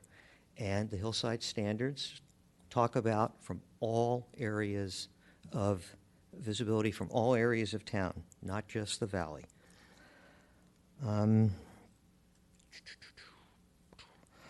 I also got new information tonight from Ms. Quintana, who said that she has been told by Joel that in fact the fill, that there are some areas of fill on this property that are 8 to 9 feet, not the 5 feet exception that's asked for. And that's not surprising given how much extra structures, pool, decks, etc., that they want to put in. The turf area is not environmentally consistent with anything being more than 30 feet from the house. The whole hillside standards, we've mandated 100% native more than 30 feet. Yes, the synthetic turf will probably not take as much water as a natural grassland, but it's still going to take water. It still has its environmental downsides. And we've also discussed new information tonight about the arborist report and its inadequacies. Thank you, Dr. Weissman. Any questions? Okay. So at this time, I'm closing public testimony, and I look to the council for disclosures. Councilmember Leonardis. Thank you, Mayor Sayoc. I met with the owners of the property earlier this week. I did not meet with the appellant, but I read all the materials. Councilmember Johnson. I went up to the site. I haven't met with anyone from either side. I met with the applicant when it was first, actually, I'm not even sure. I have the exact date. I believe it was the day before the actual appeal came in, or the day after. And I've been to the site, and I watched all the commission hearings as well as read all the material. Vice Mayor? Thank you. I visited the site today, and the owner met me there. Thank you. I spoke with the applicant and architect, and I visited the site. Thank you for those disclosures. Let's start with any questions of staff. Councilmember Jensen. I have two questions for staff. I think they're both from Mr. Schultz. The first is with respect to the 2013 application. At the Planning Commission meeting, Commissioner Kane asked you whether or not it was a de novo consideration, particularly with respect to the 2013 application. And as I read it, you said, yes, it is, indicating that the 2013 application was not relevant then. Number one, is that correct? That is correct. And so number two, is that correct as we now review their decision tonight that the 2013 application is not relevant? It's still correct. Okay. The second question is with respect to the staff's recent determination that a ridgeline is at issue, and now giving us a different recommendation with respect to that ridgeline and what we need to do. At the Planning Commission, that was not the case. So my question is, what are the due process implications of that if we were to take that into consideration tonight? Is it a retroactivity problem because no one was allowed to address it at the time? And or can staff changes in recommendation amount to new information which was not available at the time, given that the people that are submitting information are the applicants and the appellants, not the staff that's making recommendations. So I'm trying to figure out how this new recommendation affects my analysis or the council's analysis of whether or not any of the grounds for appeal applies. And I'm not sure I've got a definitive answer for you. It is kind of odd that if you look at our ordinance, it talks about new information that's supplied, and it usually comes in from the applicant or for the appellant in this case. It is really new analysis that the staff has done. But it certainly is applicable. I mean, if you determine that this is a ridge line and it is new information, then you have the ability to obviously send it back to Planning Commission for a hearing. You could also find, though, as the applicant has stated, the maps are difficult to determine exactly where the lot is and where the ridge lines are. So you can determine that this is not a ridge line, even though our maps do, and allow it to move forward. So you have tremendous discretion on the issue of what your next steps will be. You certainly can take the new information and determine it as also is a ridge line and make your determination whether it has to be within the height limitations or whether an exception applies. So I'm not sure if I really helped you at all, because there's just great discretion that you're allowed in this situation. Just to follow up, and thank you for trying, but I don't think that helps too much. I'm trying to figure out what the options of the council are given our appeals ordinance. Okay. So I have a new analysis and recommendation of the staff that was not discussed, presented, or information supplied by either the applicant or appellant at the time. And now here we are analyzing, in effect, that hearing and what was presented. So if the council were to decide, okay, per the ordinance, I can't make any of the findings that are in the ordinance that are required to grant an appeal, but and then accept the Planning Commission's recommendation. But given that there's this new analysis from staff, can the council even do that unless it makes a new and different determination with respect to whether or not a ridgeline is in play? So you certainly, council can determine that this new information is material and was not considered by the Planning Commission and send it back to Planning Commission. It can determine that this new information is not material and can make changes and approve the project also. Sorry. Can the council also determine that it's not new information, that it's a staff analysis? We have never before made that determination specifically, but council certainly could, because the new information in our ordinance doesn't specifically say it has to come from appellant, it has to come from the applicant. In this case, it really did come from the appellant, but it was certainly a late submission, but it came from the appellant. The ridgeline issue was brought to our attention. So. Further questions? Vice Mayor. Thank you, Mayor Sack. So I think I have lots of questions, but they're all over the place here. Let me start with the Arborist report. I think Dr. Weissman said that it's not complete. And I guess the first question is there really something missing in the Arborist report? And then the second part of the question is, the Arborist report has a bunch of recommendations to protect the trees. So are those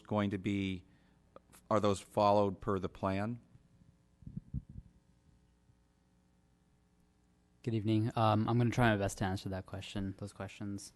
So the Arborist report was revised once before. There was two, one from July 5th, and I believe the second one from the 21st, which is included in the report.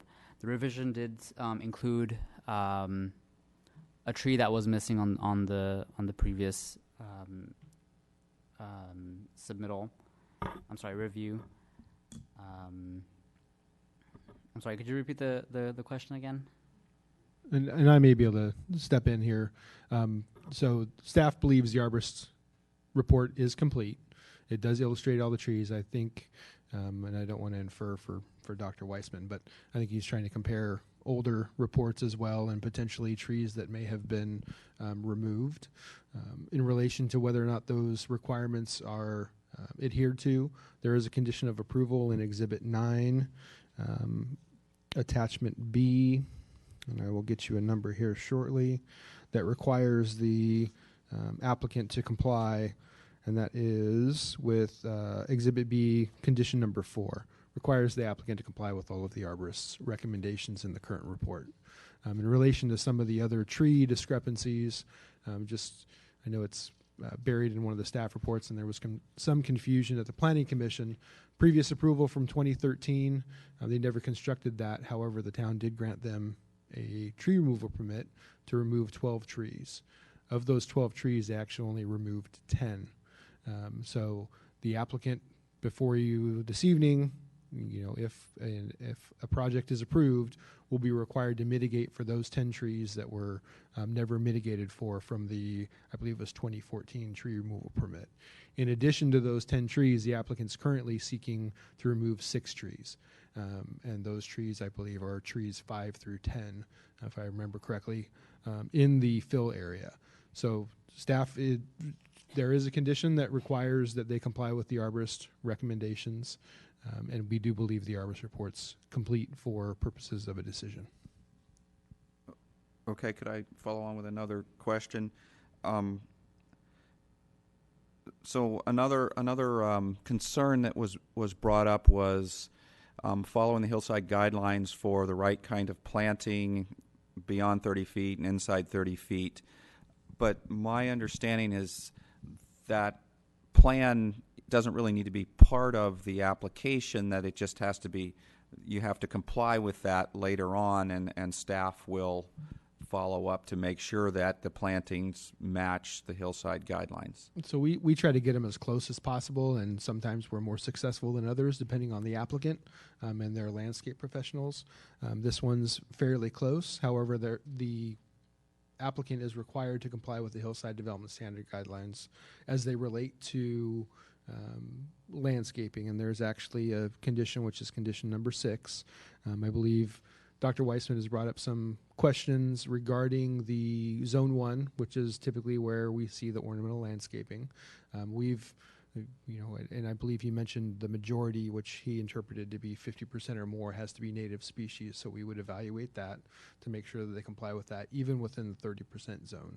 The other factor that relates to landscaping is there is Appendix A, which has recommended trees and shrubs. Those are recommendations. They are not a comprehensive, all-inclusive list. There are other native trees that are appropriate for hillside settings, and so we work with landscape developers or landscape designers to determine if there are other species.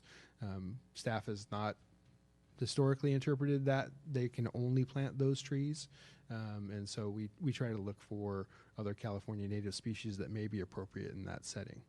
So if I could just go back on this one, the key point I think is you're saying regardless of what they submit for a landscape plan, condition 6, I think you said, will require them to modify it to your satisfaction, and that whatever they submit isn't really a consideration for denial or approval? Generally, yes, but again, we want to try to get the most comprehensive and complete and accurate plans before Planning Commission, Council, or DRC, whichever the deciding body is. Here, there are just still a little bit more work to do, and so we will take care of that work if a project is approved prior to issuance of building permits. And if I could just follow along these lines, so the artificial turf was something that kept coming up. What do the hillside guidelines say about artificial turf? The hillside guidelines don't speak to artificial turf, and staff did not interpret artificial turf to mean turf as it's represented in the guidelines, which we look at as grass.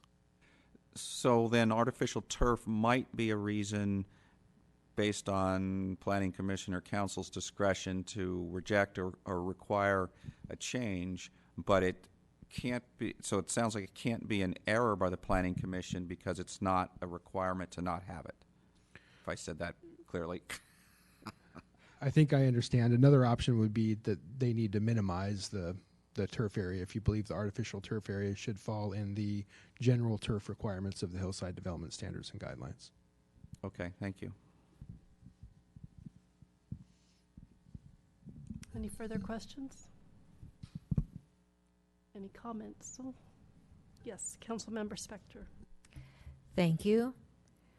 I have comments and a motion, or motion and comments. We'll see how it comes out. I believe that the testimony we have received uses a lot of the same words as the Planning Commission used: landscaping, trees, etc. But I believe that the background information that the two appellants provided to us gave additional information that the Planning Commission did not have. They related to issues that include, but are not limited to, ridgeline, height, visibility, trees, many issues on trees, including illegal tree removal, trees to be removed, landscaping, artificial turf, fill restoration, retaining walls, grading, cut, and fill. So there were a lot of issues that the appellants raised, and it could very well be that the applicants are able to address all of these issues. However, given the information that we have, given the issues that have been raised, I believe that the Planning Commission should review the issues with additional staff input and whatever other input they can receive. And then, because even when we were talking about, at our last meeting, we were talking about appeals, and I think we came to the conclusion is that if there is new information, then it should go back to the Planning Commission before the council weighs in on it. And as I said, maybe the Planning Commission did consider a tree, artificial turf, restoration, but not with the type of detail that the two appellants have provided to us. Do I wish that the appellants had given us all of their information at the same time that they filed their appeal? Yes, I do. However, having said that, I do understand why Dr. Wiseman did not. So for those reasons and within that context, I am going to move that we grant the appeal and remand this application back to the Planning Commission on the basis that there was new information submitted to the council during the appeal process that was not readily and reasonably available for submission to the commission. Do I have a second? Okay, the motion fails for the motion fails for a lack of a second. So, any comments and or a new motion? Vice Mayor.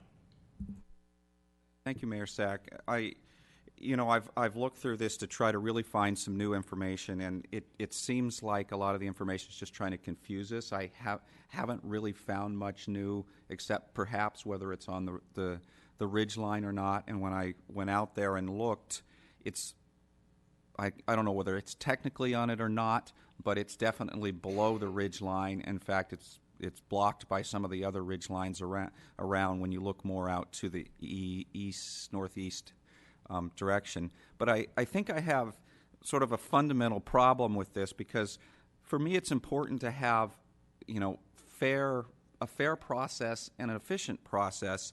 And the whole purpose of this, as stated by Dr. Weissman at the Planning Commission, is to get us to work on the hillside methodology. If I can quote the minutes here in the Planning Commission verbatim minutes, attachment 3, page 38, Dr. Weissman says, "You approve this tonight. I will tell you now I will appeal to the town council, not because I'm against the project. I have nothing to say about the house. It's because we need to force this issue to be decided. We need to fix this methodology. We had all the hearings in 2015 and 16, and we've got nothing of it." So I think I have a general problem with this being unfair to the applicants. If we need to fix the methodology, we shouldn't be wasting my time and everybody else's time and staff time to go through this appeal. We should be working on what Dr. Weissman really wants us to work on. Whenever an appeal comes to us, I spend more time than probably twice as much time as all the other agenda items trying to figure this appeal out. So to me, I have a fundamental problem with the reason for this appeal. Councilmember Jensen. I was just going to ask the Vice Mayor if that was a motion to deny. So it could be a motion to deny, but we need to make a decision on the ridge line issue, I guess. So I guess my motion would be to deny, and I believe it's not part of the ridge line and shouldn't be subject to the 18-foot requirement. Of course, you could go the other way and say it is subject to it, and we'll grant the exception. But I'm going to make the finding that I don't think it's part of the ridge line based on my visit of the site. So if I understand the motion, it's a motion to deny the appeals for the reasons stated by the Vice Mayor, and a determination that, based upon the hearing tonight, it's not in the ridge line, correct? That's correct. So I'll second the motion. Any further comments or questions? Councilmember Leonardis. Thank you, Mayor Sayak. I'll be supporting the motion. I do appreciate the information brought forth by the appellants. I think it was valuable. It was most interesting. A lot of it is information that I think could have been brought forth at an earlier time. But for me, it comes down to the question of fairness, the issue with the ridgeline, bringing that. I guess that could have been presented earlier in the process as well. And I don't think it's fair to send this back to Planning Commission at this time because of that, solely in and of itself as being the new information. So I will be supporting the motion. Any further comments? I'll go ahead and comment on, I believe it was the 31st. We had a study session between the Planning Commission and the Council. And I have been looking at the three areas for the three reasons for awarding an appeal. And after that study session, it just really made me more vigilant in trying to analyze the material that's before me without making a judgment on the value of the material, but of the process in which the appeal is. It's very hard for me to put the information that was before us into the three criteria that's necessary for appeal. And so for that reason, I will also be supporting the denial. So I'll call the question. All those in favor? Aye. Aye. Opposed? So it passes 4-1 with Councilmember Spector dissenting. And this adjourns tonight's meeting, and thank you all for your participation.